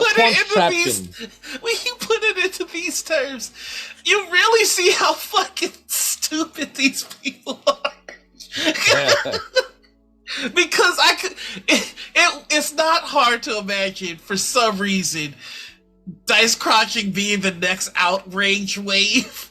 I can imagine Tucker Carlson going, these people chewing their dice are ruining America. These crunch groomers. Nor has gone beyond stop the crunch. He's now ACAB. All crunchers are bastards. Oh! Oh! That's great. Yeah, crunch servative. I think you are a crunch servative. No! I realize I'm the bad guy in this story now. Could be. I am team crunchtraption. Let's create technology and innovate that will allow us to safely crunch. And making things even better would be a device that would collect the pieces and then reassemble the dice so that the dice don't have to be destroyed, but people can also crunch as they wish. We can find a way to put them into new dice. Yeah, crunch recycling. Crunch cycle. Yeah, crunch cycle. Not in my America, goddammit! Oh my. We can crunch-vert. The recover, Reconstitute. I don't know. Reconstitute, yes! Reconstitute the dice. That's beautiful. I love that. Oh, I don't want to crash for $20. It's $20. It's still the funniest fucking thing I've ever heard. All right, so the next question that we usually ask on the front side of the segment is, you get to play at a table with any 5 people that are alive right now. You get to choose who's the GM and what game you're playing. Tell us, and you don't count towards the 5. Okay. Tell us who is at your table. Oh man, this is a difficult question.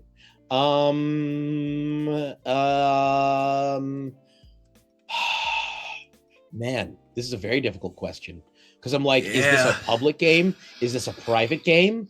Your choice. Oh man, I feel the game definitely has to be in person. I think it would have to be in person because those games are always better. I would love to play in a game that Brennan DMs. Yeah. So if I was gonna play D&D specifically, I would probably want Brennan to be the DM. I love watching Matt as a player, Matt Mercer. So I would love him to be at the table because he's great. Who's another person? I really love DMing for Emily Axford. So I'd love to play with Emily Axford because I also think she's just a great player. Just could be naming all Dimension 20 people. I gotta tell you, I'm so jealous that you GM for Emily Axford. I'm like, oh, that is goals right there. She's so good, dude. It was ridiculous too because we were gonna have her for 2 episodes originally. That we were just gonna have her for like a 2-episode run, but then we reached the end of the 2 episodes and there was no reason for her character to leave. So we were just, and it felt like she had immediately like settled into the party, and so we were like, hey, do you think maybe you want to just like stick around for like another episode or 2? And she was like, yeah, okay. And then like we did another episode and we were like, I think you're just part of the party now. And she was like, yeah. And so she just stayed and kept doing the show for the rest of the season. Such a savvy player. Yeah, she's amazing. Like the level of emotional commitment and then strategy and creativity and the way that she helps move the game forward like relentlessly, but in like really fun and creative ways. Yeah, cannot say enough nice things about Emily Axford. That's Mark good Meir. to hear. Yeah, Mark Meir is another one. I just recently DM'd him on Transplanar. We played God Killer, Connie Chong's new game that they made, Yes. which you all should go pre-order because it's awesome. Do it. Yeah, I got to play with Mark Meir, and he was thebomb.com. And actually, speaking of that, let's throw Connie in there. Connie's great. I've played with Connie as both a GM, with me GMing and for them GMing. I would love to play with them as a player. I would also love to GM for all these people. So who have I said so far? I've said Brennan, Matt, Emily, Mark, and Connie. That's 5. Yep, That's That's 5 right there. That's 5. You're 5. There you go. That's the fastest we've ever had that answer. That's a lit ass table. It's not the only 5 I would love to play with, but it is a 5 that I think would be pretty. That's a pretty awesome murderer's row. And so like, now we need to know what game and who's GMing. Well, if we're playing D&D, then I would say Brennan would be my choice for DM. And the thing is, depending on the game we're playing, I might even swap people out. Because if I was gonna play, say, Paradox Perfect, then I would want to GM, and I might grab the NADPOD crew again and throw them in there because we ran Paradox Perfect. Paradox Perfect, I mentioned it as the game that my friend made. For a few more details, it is an extremely zany time travel adventure. Like that is the character creation and world building all takes place like at the beginning of the game. So you sit there and you create a world using Mad Libs. You pick like a specific template you want to use for a future. So there's like a Waterworld style template. There's like a 1984 style template. There's a Mad Max type template. There's all sorts. There's like a cyberpunk one. There's a range of different ones you can pick, and each of them will like fall into the cliches of whatever genre we're talking about. And you then you do a Mad Libs thing and find out what the specifics of your world are, and then you create characters that can exist in that world, and then you proceed to run an adventure that involves you all time traveling to go stop someone, or potentially you can choose also to I guess let the changes stay, but something will change usually in any given Paradox Perfect game. There will be like, oh no, something has changed in the past, let's go back and figure out what exactly happened and solve the problem. And the NADPOD crew came in with the most unhinged energy that I've literally other than their live shows, I have never seen them that off the wall. It was bonkers, the energy they came in with. Like, I highly suggest go listening to it just because of how funny they are. There was like piss drinking became an integral part of the story. Basically because they picked the Waterworld setting, and part of Caldwell's backstory was that he had created a vodka that no one wanted to drink because there was no piss in it. Because famously in the movie Waterworld, Kevin Costner drinks his own urine. And so it was like integrated into this world that everyone wants piss in their drinks. And somehow it became like a plot point at various points. Oh my god. Emily Axford's character banged Sun Ra. There was, while using a ball gag, like there, and she also wore a ball gag just in general as like a choker. Like a choker necklace. They all half of the party loved Kevin Costner, and the other half of the party hated Kevin Costner, and they didn't conspire on this. They all just individually said that they had like some relationship to Kevin Costner. Like, not his character in Waterworld, but no, the actor. The man Kevin Costner. One of them was like his I think Emily was his adopted child. Kevin Costner. Emily was like an abandoned child who had been living on a cruise line, on a cruise ship, and Kevin Costner happened to get onto that cruise ship, and she befriended him, and he became like her adoptive father. So she's Kevin Costner, but then Jake's character was Kevin Costner's biological son, whom he neglected in favor of Kevin Costner, and Jake's character was named Calvin Costner. So we had Calvin Costner and Kevin Costner, both of whom were obsessed with Kevin Costner. I think Caldwell's character may have been Costner neutral. And then both Jasper and Murph's characters hated Kevin Costner because Murph's character was I think Blaze 69420 or something like that. That was his character's name. And Costner neutral has to go. That's what I was. On the neutral. He was Stunt Blaze. Stunt Blaze 69420. That was his character's name. And he Stunt Blaze 69420 hated Kevin Costner because he wanted to play a hypothetical Waterworld MMORPG or something like that he believes Kevin Costner put the kibosh on when it was in development, and he was so hyped to play it, but Kevin Costner stopped it from being made, and so he has a vendetta against Kevin Costner forevermore.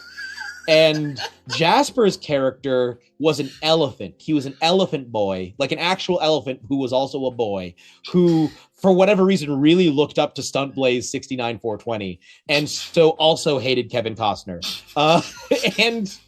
And that became a major plot point towards the end of the episode. It is the most unhinged thing. We gave the overall title, the overall series, I think it was Crisis on Infinite Costners is the overall title for the two shot. The first episode was called Costner-esque Character Creation because somebody's characteristic was Costner-esque. And then the second episode was Days of Future Piss, which was like the actual adventure. I think I saw advertisements up, and I was just very confused by them. Yeah. Please go check out the game. Yeah, the itch page. There's the itch page. Go Yeah. check it out. You can watch. You can listen to all of Crisis of Infinite Costners. It is truly the most unhinged recording I've ever been a part of, and it's so much fun. It is off the wall. And so if I were going to do that, I would want to be GM. I would want Taylor, my friend who made the game, to be one of the players. I would want the cast of NADPOD. Oh man, that's everybody. Oh, and then I can think of so many hypothetical, really fun tables. That's the problem. I would want to play God Killer with Connie as GM, and then we can have like a hypothetical version of God Killer that has more than 2 players. And draft in. I'll draft in like Mark Meir, Connie's partner C, who I think would be really fun to play with.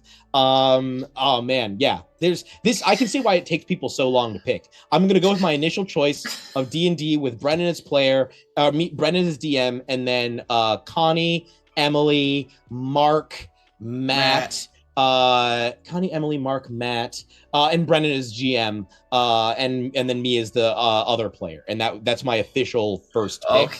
But there's so many hypotheticals that would be so much fun. Oh, I almost want to ask for another one, but we've got another question here that I'm super excited to see what your answers for this one is, which is you are God King Emperor of the TTRPG hobby for one day. You can make any 3 things happen, no matter how big, no matter how small. If you snap your fingers and you're like, I want that company to not exist, it goes away. Or if you're like, I want, all the money that Star Wars makes to go to this developer, like that could happen.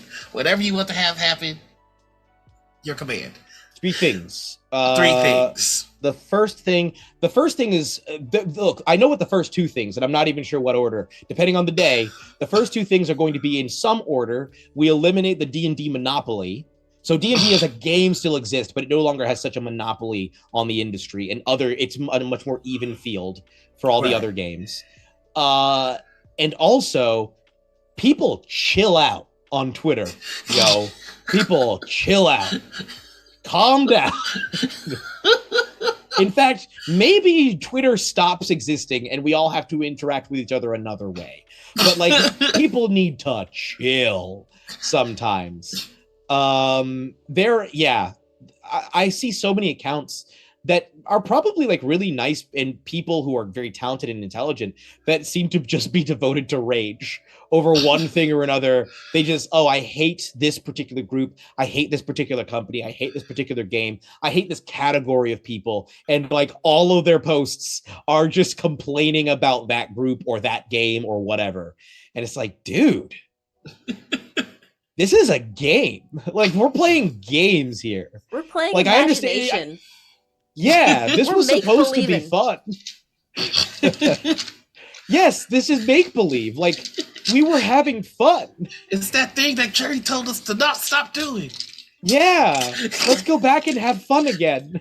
And that's not to say that there are not like genuine issues that need to be addressed, but sometimes it does feel like things get a little overblown. Yeah. And by a little, I mean very overblown.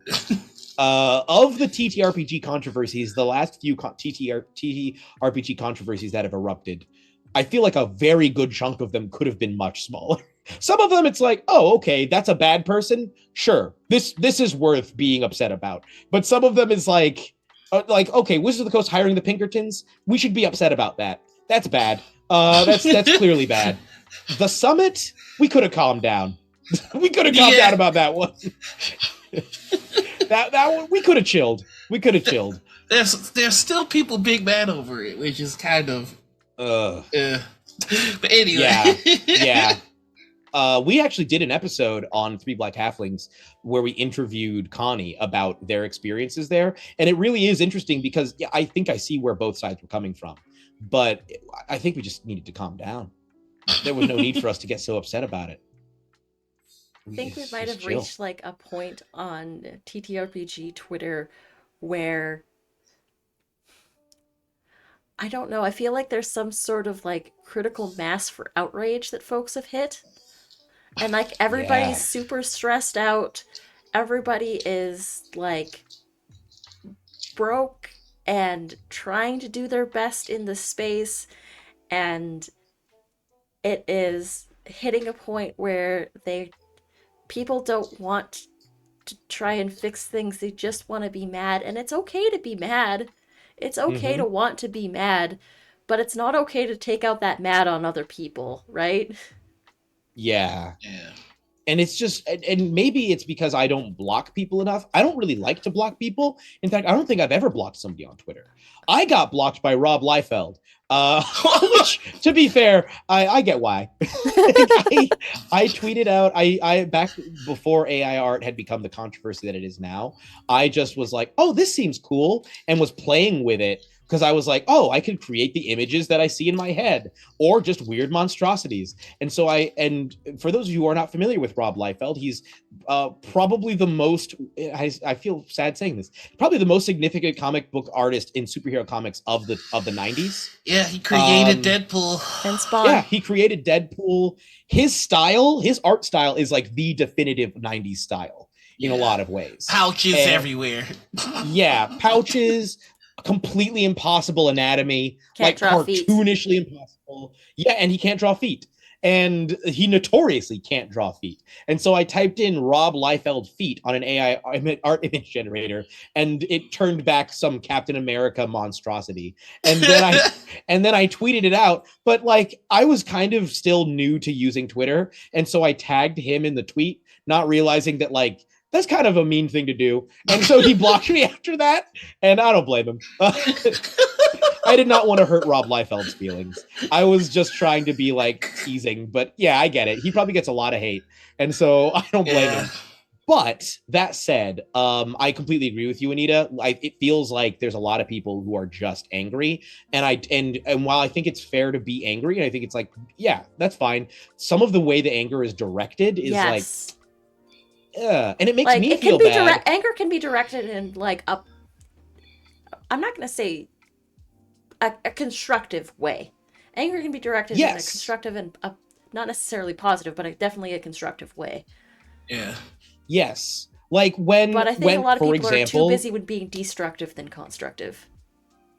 Yes. I think like when they had the Satine and Jameson controversy from last year, I think outrage was very merited, and it made sense to be like, don't let them, like let's move these people out of the space, and let's make it clear that we will not allow people who are cruel and unkind and exploitative we will not allow them to work in this industry, et cetera, et cetera, et cetera. I think that makes sense, and I think that anger was like actually constructive for the community as a whole. But sometimes it does feel like I'm just mad that, like, I know Critical Role gets a lot of hate, and there's some people who just really hate everything they do and dislike them as people. Oh no, I think we might have had a. We might have lost. Wait, I'm back. Oh, there we go. Yeah. It abruptly closed. It just closed on its own. I don't know what just happened. The Critical Role haters heard me saying it makes me sad that, like, I think it's fair to criticize Critical Role. I think there's absolutely things to criticize about them, but it does feel like there's hatred that it seems to go beyond just I don't like what they do in the industry, and more like I just kind of hate that they exist. And it's okay to be also critical of the things that you love. And I think that it is, in fact, important to be critical of the things that you love, because you want the things that you love to be better than they were upon inception. Yeah, I completely agree.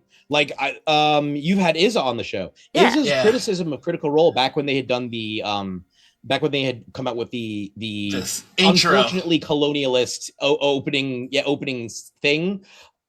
credits sequence. I think that was really good. I think what she said was really accurate and sound. Like, I think the points she made were good, and she wasn't being mean. She was just like, hey guys, this was a bad idea, and here's why. And obviously the response she got was terrible. And I was outraged about that. The way that He Who Must Not Be Named and his fans responded was, I think, wildly out of line on multiple levels. And I was outraged about her treatment. But her criticism, I think, was absolutely in that vein, Anita, of what you're describing, where it's like, this was good. This was a good thing to say. Like, I don't give a fuck. His name is Brian W. Foster. Sucks. And now it's been revealed that he sucks in illegal ways. They go way beyond just being a jerk on Twitter. Yeah, that is. That's a whole Bad man. Yeah. But I mean, just to kind of bring it back, the space. I think in general everybody's exhausted, and everybody's tired and burnt out. And it takes a level of maturity to kind of be able to get to that level without lashing out, which is something that's, yeah. Yeah. I think criticism is super important and necessary. And I just think that there are ways to criticize. And some people like Izza have exemplified those ways of being critical without just constantly being outraged or just completely writing folks off because they did a thing that you didn't like, or you heard that they did something you didn't like. And so actually my third wish, my first two are D&D no longer has a monopoly and people just calm down. My third wish is the elimination of capitalism and the installation of something, a new system that would allow everyone to be able to just create freely and not have to worry about pressure from all the capitalistic pressures that drive, I think, a lot of the problems that we're seeing in the industry right now. I think we need to bring back the Renaissance model of wealthy patrons sponsoring artists instead of hoarding their wealth. I'm thinking Star Trek post scarcity. Yeah, I'm here for that too. Yeah. I would love for people to just be able, because I think that actually would solve the other two problems to a great extent. Yeah. You can't have a monopoly if you don't have a capitalistic system. And people are probably going to calm down if like their livelihoods are not on the line, and like there are not companies that are doing genuinely bad things like hiring the Pinkertons or the OGL nonsense. God. It feels like a lot of it stemmed from the OG. Like people were already getting exhausted, I think, with the Satine and Jameson thing, and then the Hadozi thing, and stuff like that. But it really was back to back for a while there. Yeah, and it was like Hadozi, then OGL, which was like a climax in a lot of ways, or a nadir in other ways. And it feels like we're still recovering from that. That like the whole industry is seismically impacted. I mean, you got Tales of the Valiant making over 700K this week, which is, you could argue, a direct response to the OGL mess. You have, I think Paizo's going to be releasing the Orc in like relatively soon, like in the next couple months. PaizoCon's coming up very soon, so I wouldn't be surprised. PaizoCon is this weekend. It's this weekend, so I wouldn't be surprised if we hear something about that like now. Yeah. Critical Role just dropped, I can't remember the name of it, but their new TTRPG system. Yeah, and I presume they're going to be coming out with more in that vein. Like this has been a massive event, but it's just been so tiring because it's like the OGL thing was truly, I think, traumatic for the space, for a lot of people in the space, especially if you're on Twitter. I think it was really, really rough. And I don't think we had a chance to recover from that before we then had the bungled handling of the summit, which should have been a thing that was announced by D&D. They should have publicly said, like, hey, this is happening and here's the goal. There should have been communication up front with the attendees so that expectations were set, and so that the attendees actually were not going expecting an actual summit, and Wizards was not going expecting an expo. There should have been, like, that was a whole mess.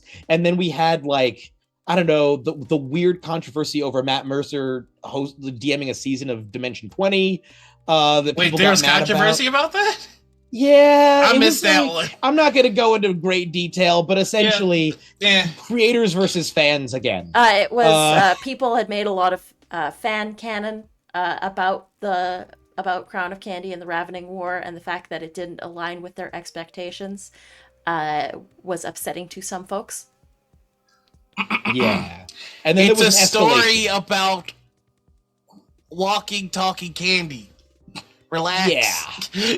My understanding is at least some of those fans were just publicly sad about it and were not actually going after Matt, but then there are just stories of people criticizing Matt and being really mean to him, like criticizing his appearance and stuff. And then some creators jumped in thinking that was the main thing that was happening to defend Matt, but some of the way in which they did so was not well received by the fans, understandably to an extent, and then the creators seemed to circle the wagons to defend that creator, and the fans got angrier, and the creators got angrier, and then right after that, like a week later, we had like the military thing. Yeah, then the military. And then we had the military thing, which was like an even bigger. Oh god! It was like, oh my gosh. I feel like we need a break. Yeah. Yeah, and the creators did get involved. That's true.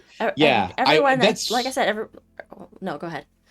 No, please, you. I was just going to say that, and everyone is just, it's almost like it's back to back to back, and it feels like everyone is just so burnt out and exhausted from having the latest controversy, like, minute to minute on their news feeds, that folks just are worn down to the point where they're about to snap. Yeah. It feels like there's a lot of animosity that has developed between some of the fans and some of the creators, where the creators feel like they are being persecuted and attacked unfairly and feel like they have to defend themselves. And the fans feel like the creators look at themselves as like an elitist group who are better than the fans. And are ultimately in it for themselves and not actually in it for meaningful change. I think there's probably truth on both sides to this, but it's like, we just need a break. Yeah. We need a break from controversies, and a break from capitalism, and a break from D&D owning everything.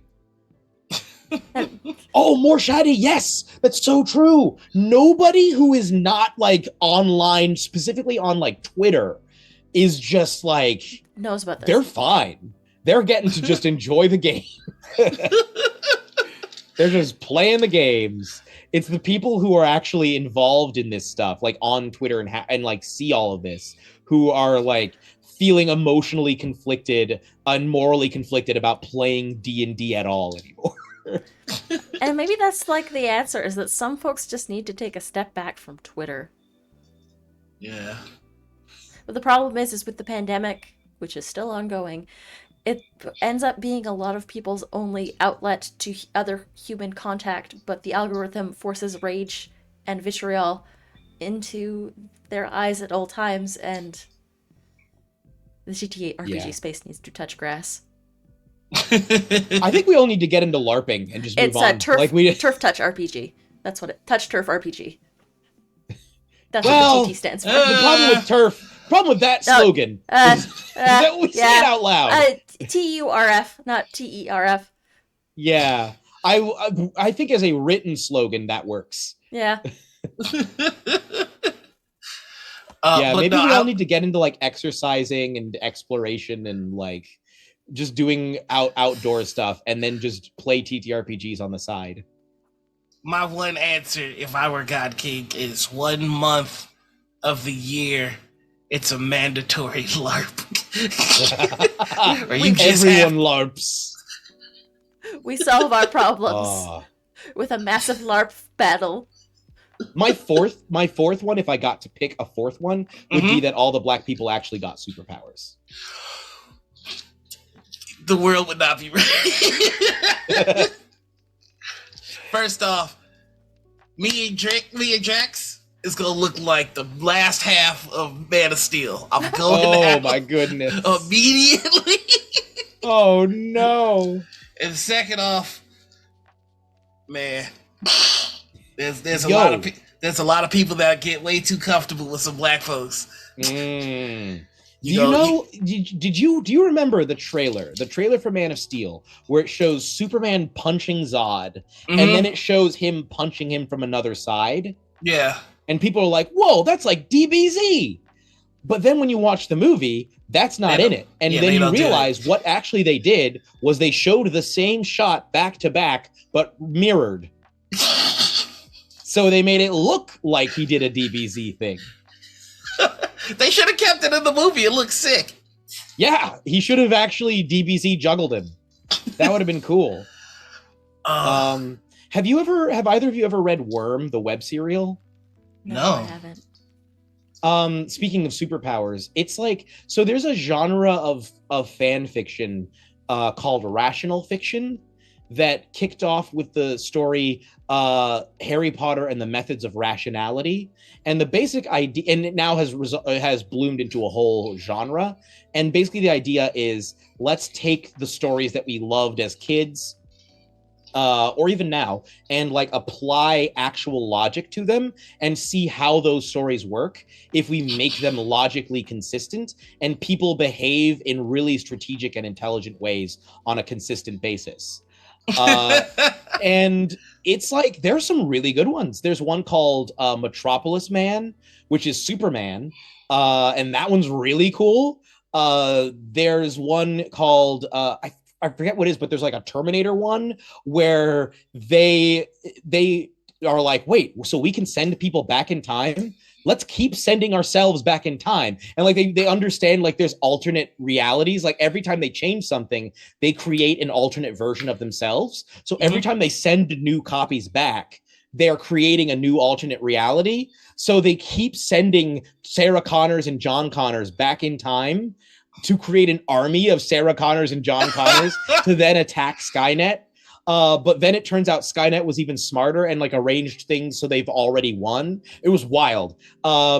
Anyway, Worm is sort of in that genre, except it's not really a fan fiction. It's just, what if we did that with superpowers?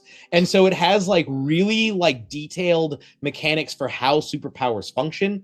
The short version is you can get like you get like a trigger that causes you to develop superpowers, like a moment of high emotion, kind of like how like mutant powers like show themselves during a moment of high emotion. And similar to mutants, like there are certain people who can develop powers and certain people who cannot.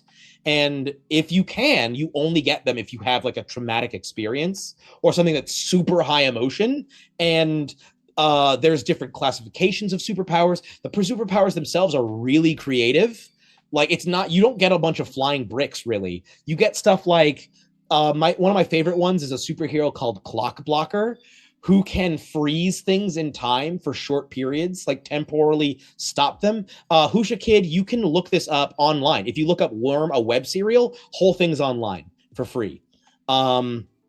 Clock Blocker can like touch, like he can, and when he touches them, they're basically temporally fixed. So say there's a bad guy, he can run up and just touch you and freeze you in time for like 30 seconds and then stand there and keep freezing you repeatedly and until the cops get there and then you're just arrested.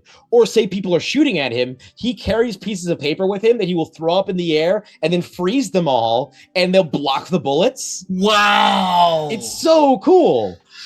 It's a really, really cool story. There's the main character can control bugs, not just insects, but like arthropods, like small arthropods, essentially. And she uses that to basically get a bunch of spiders together. Like she spends like weeks and months gathering like thousands of spiders and keeping them from eating each other and using them to spin her a costume. And the costume is like borderline bulletproof because it's spider silk. And it's really cool. And what are some of the other ones? There's one whose power, her name is Imp. Her power is, it's a passive power. It's always passively active. You forget about her unless she turns her power off. So she can use that to like sneak up on people.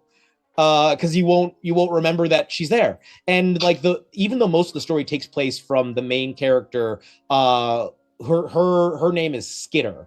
Her super name is Skitter. Right. And she it takes place primarily from her perspective, but there are like interlude chapters that take place from other people's perspectives. And what's great is that Imp's chapter is not listed. As if like the author themselves forgot about it. Wow. And then so like if you go through them in order and you're just pressing like next chapter, you will get Imp's chapter. But if you're looking at the list, it's not there. It's unlisted. Yeah, it's completely unlisted. It's really cool. Like Forget Me Not, yeah. There's like the villains. There's all sorts of different villains. In fact, most superheroes become villains, or most super people become villains. They call them capes in the story. Most capes become villains because oftentimes it's a traumatic event that triggers your superpowers, and oftentimes those people will go out and start like hurting people as a result. And so like there's a group called the Slaughterhouse Nine, who are like a basically like imagine like the Joker, and like Carnage formed like a super team. Like if you've read Maximum Carnage, it's like that. It's like Maximum Carnage, but even scarier. They have one person in their team, Shatterscream, I think her name is, who can sing at like incredibly powerful frequencies that can shatter glass, and she can use them to manipulate glass.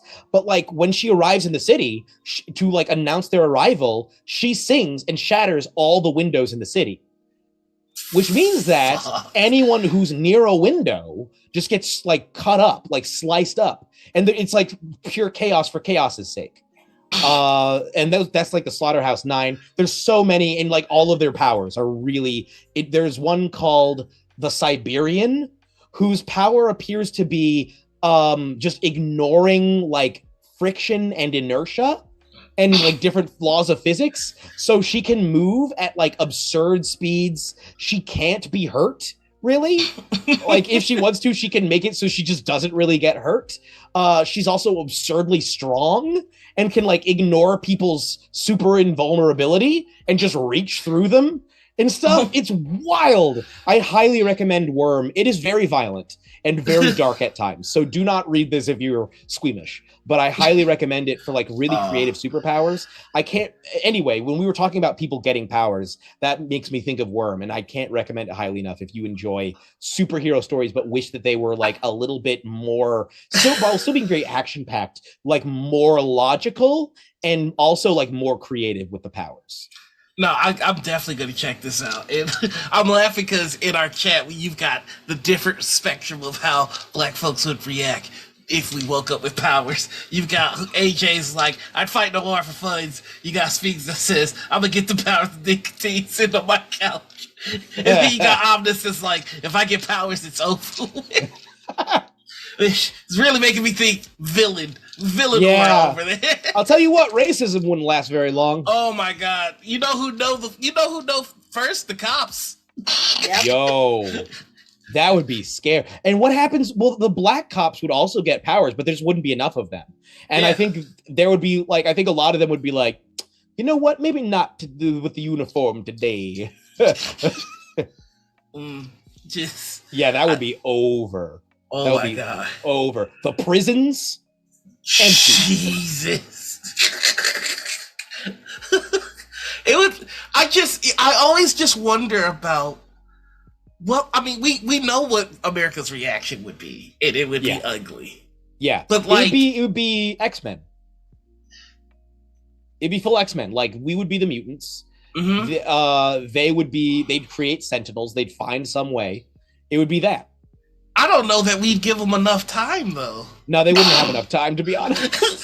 Like I was like, if every black person got powers like in the next hour. Yeah, it's over. As long as they're like actually powerful powers. Yeah. Yeah. Yeah, that would be a very interesting. And then a national cookout. At the end of it, we'd all have a. Could you imagine how good the food? Oh, anyway. You know, somebody would get super cooking powers. Like probably a few people will get super cooking powers. Oh my God, it'd be so goddamn lit. Just the power to make anything more tasty. Oh, yes. Or even like you can affect people's like sense of smell and taste to make them like things if they want. So like if a person has like a food that they really just can't handle, you can like affect their taste buds for them so they can enjoy it. That's just that would be awesome as well. Yeah. What power would we want? Oh man. Ooh. I always like time manipulation. I was just about to be like Hiro from Heroes. Yeah. Time and space, so I can teleport everywhere and through time. Yeah. And freeze time. That's the power. Yeah, like temporal freedom, and like on a multiple levels, like not just that I can travel through time at will, but I can like reverse my own aging and stuff, like so that I can stay alive, like I can achieve immortality. I can see like, oh, based on how I like am eating right now, what will I be like in 30 years? And I age myself 30 years or like start aging myself to see like what health problems I would have. And then I can make the necessary lifestyle changes, or even de-age myself so that I can then start making the changes back then. Or Keep de-age yourself- yourself so that that, be? and just keep yourself that age so that you never run into those problems. Exactly. Yeah, Yeah. keep your body in a permanent form of stasis where it's just like, oh, I'm not aging anymore. Yeah, and I can affect that for other people as well. So I can like keep people young. Like my loved ones, if they want to stay young, we can just stay young forever. We become vampires. Eventually. Omnis goes, he wants to be the strongest version of Magneto.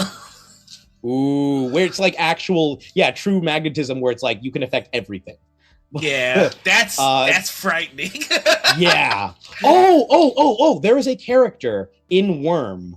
I won't say who it is, but there's a character in Worm whose power is to experience multiple timelines and then pick one. So they use this to become like the world's most unstoppable mastermind. Because it's like, if I do this, then I will experience then two timelines, and within that, those can branch off into different timelines. And like I forget how many different timeline branches they can have, but they can like keep making choices to try and find the optimal choice and like pick that reality. They're just placing their fingers in the pages of the choose your own adventure that is their life. Yeah, it's really cool. That's their superpower. There's another person who can like calculate probabilities of everything at such a high level that he's almost unbeatable in a fight, because like he can calculate all the trajectories of all of your movements and know exactly where he needs to move in order for you to miss. And he's just unstoppable. He's so difficult to defeat. And also like he's good at planning stuff too, because he can calculate the odds of different things happening. He's like the world's greatest accountant. Yeah, it's really cool. I put the link in chat, but I'll also send it to you in our DMs if you want to have it. Yeah. There's another person I think who can read, not just like experience alternate universes, but like can know how many, similar to like Doctor Strange when he's like looking through all the timelines with the time stone. Yeah. That's just her constantly. Where she can like, you ask her a question like, what will happen if I do this? And then she will know like in this many timelines. I think that's what it is. It's like you have basically this percentage of success based on how many timelines you succeed in. Okay. I love this. Yeah. I swear to God, it would be so interesting to see the news if this happened in real life. I just keep thinking about, Florida would be interesting. Yo, Florida would be the second stop. Maybe the third stop after the prisons. Like first stop cops, second stop prisons, third stop Florida. We'll solve some things. We need to have a couple of conversations with a couple of people. Fourth stop, I think we all go and like have like a heritage trip to the continent of Africa, and we just like go there and get to experience it.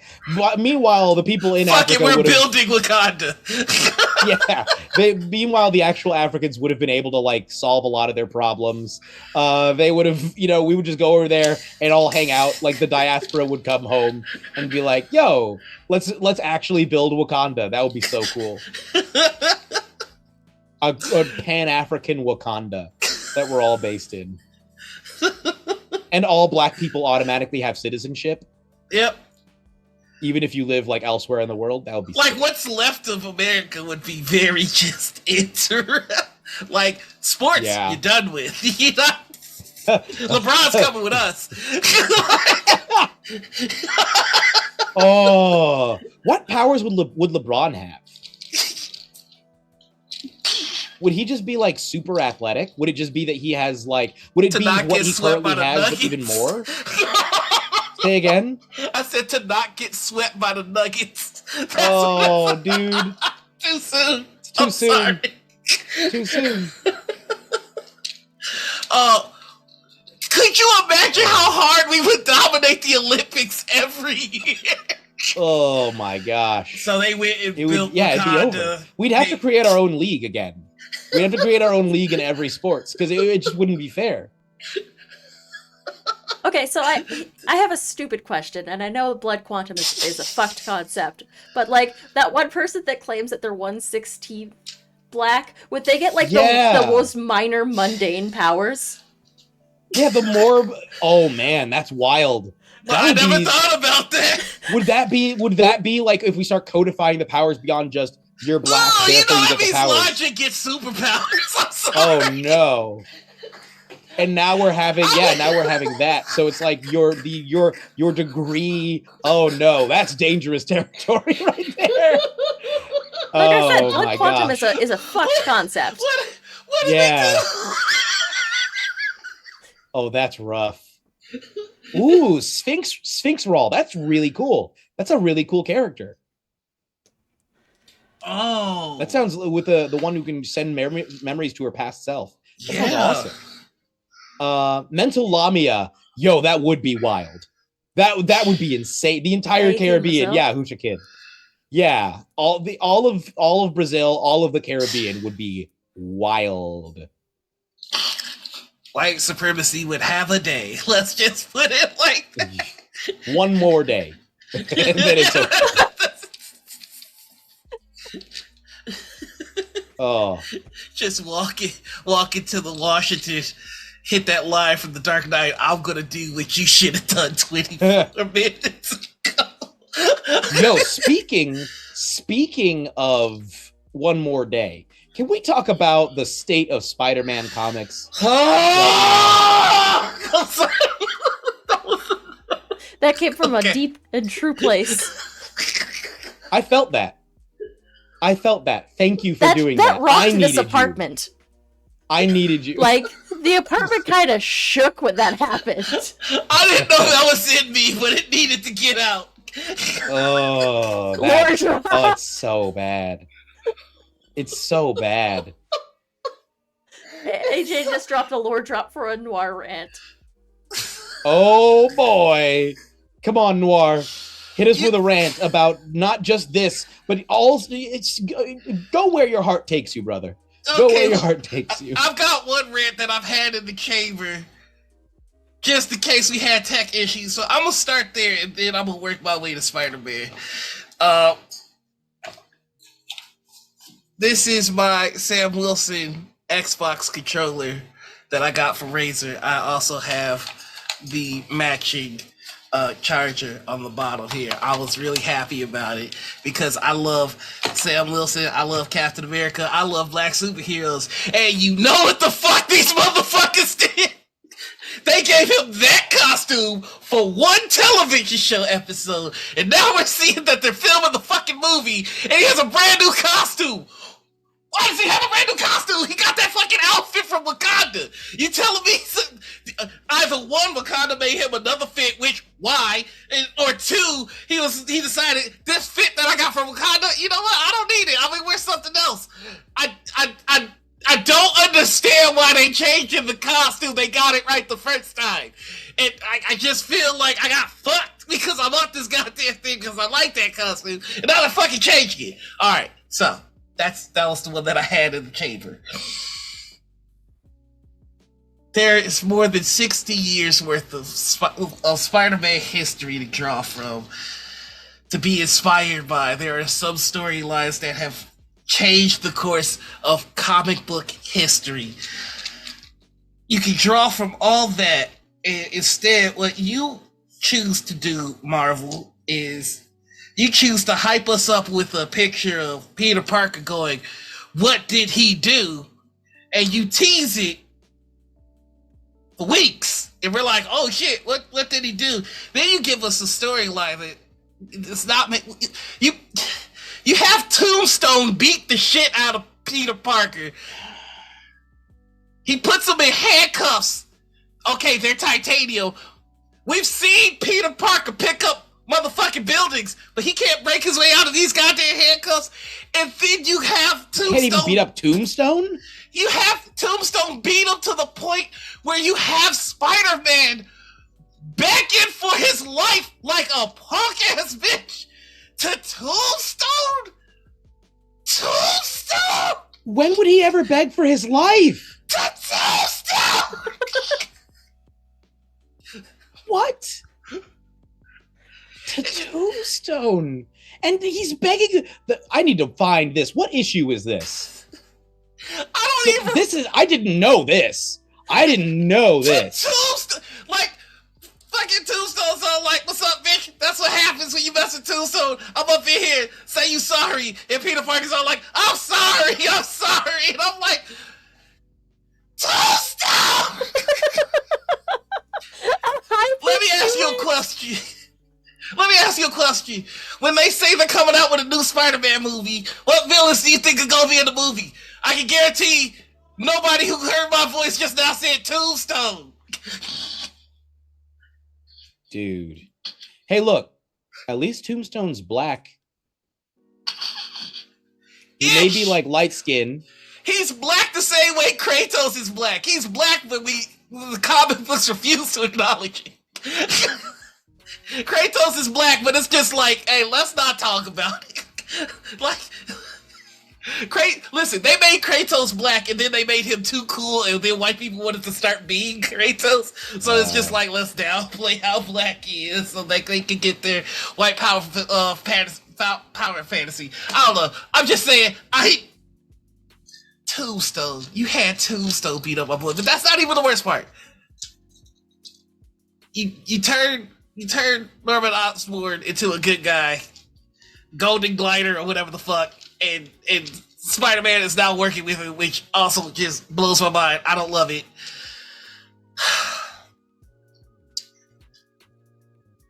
Spider-Man ends up in another dimension. He gets trapped there with MJ, and they are trying to figure out their way out. There's a guy named Paul that's with them for whatever fucking reason, and then Peter finds a way out of the portal and wants to go back to get Mary Jane, but Paul pushes him out of the portal.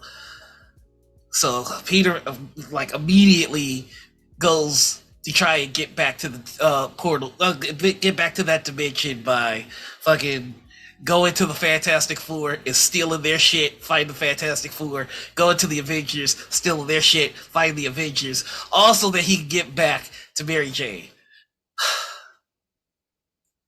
Gets back to that dimension, and Mary Jane's all like, "Oh God, Peter, okay.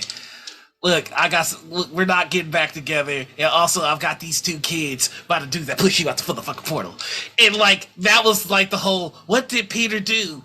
I guess what Peter did was he got pushed out of fucking dimension and worked his ass off to get back to Mary Jane, and now they're gonna kill Kamala in a Spider-Man book. Nothing makes sense. What is happening?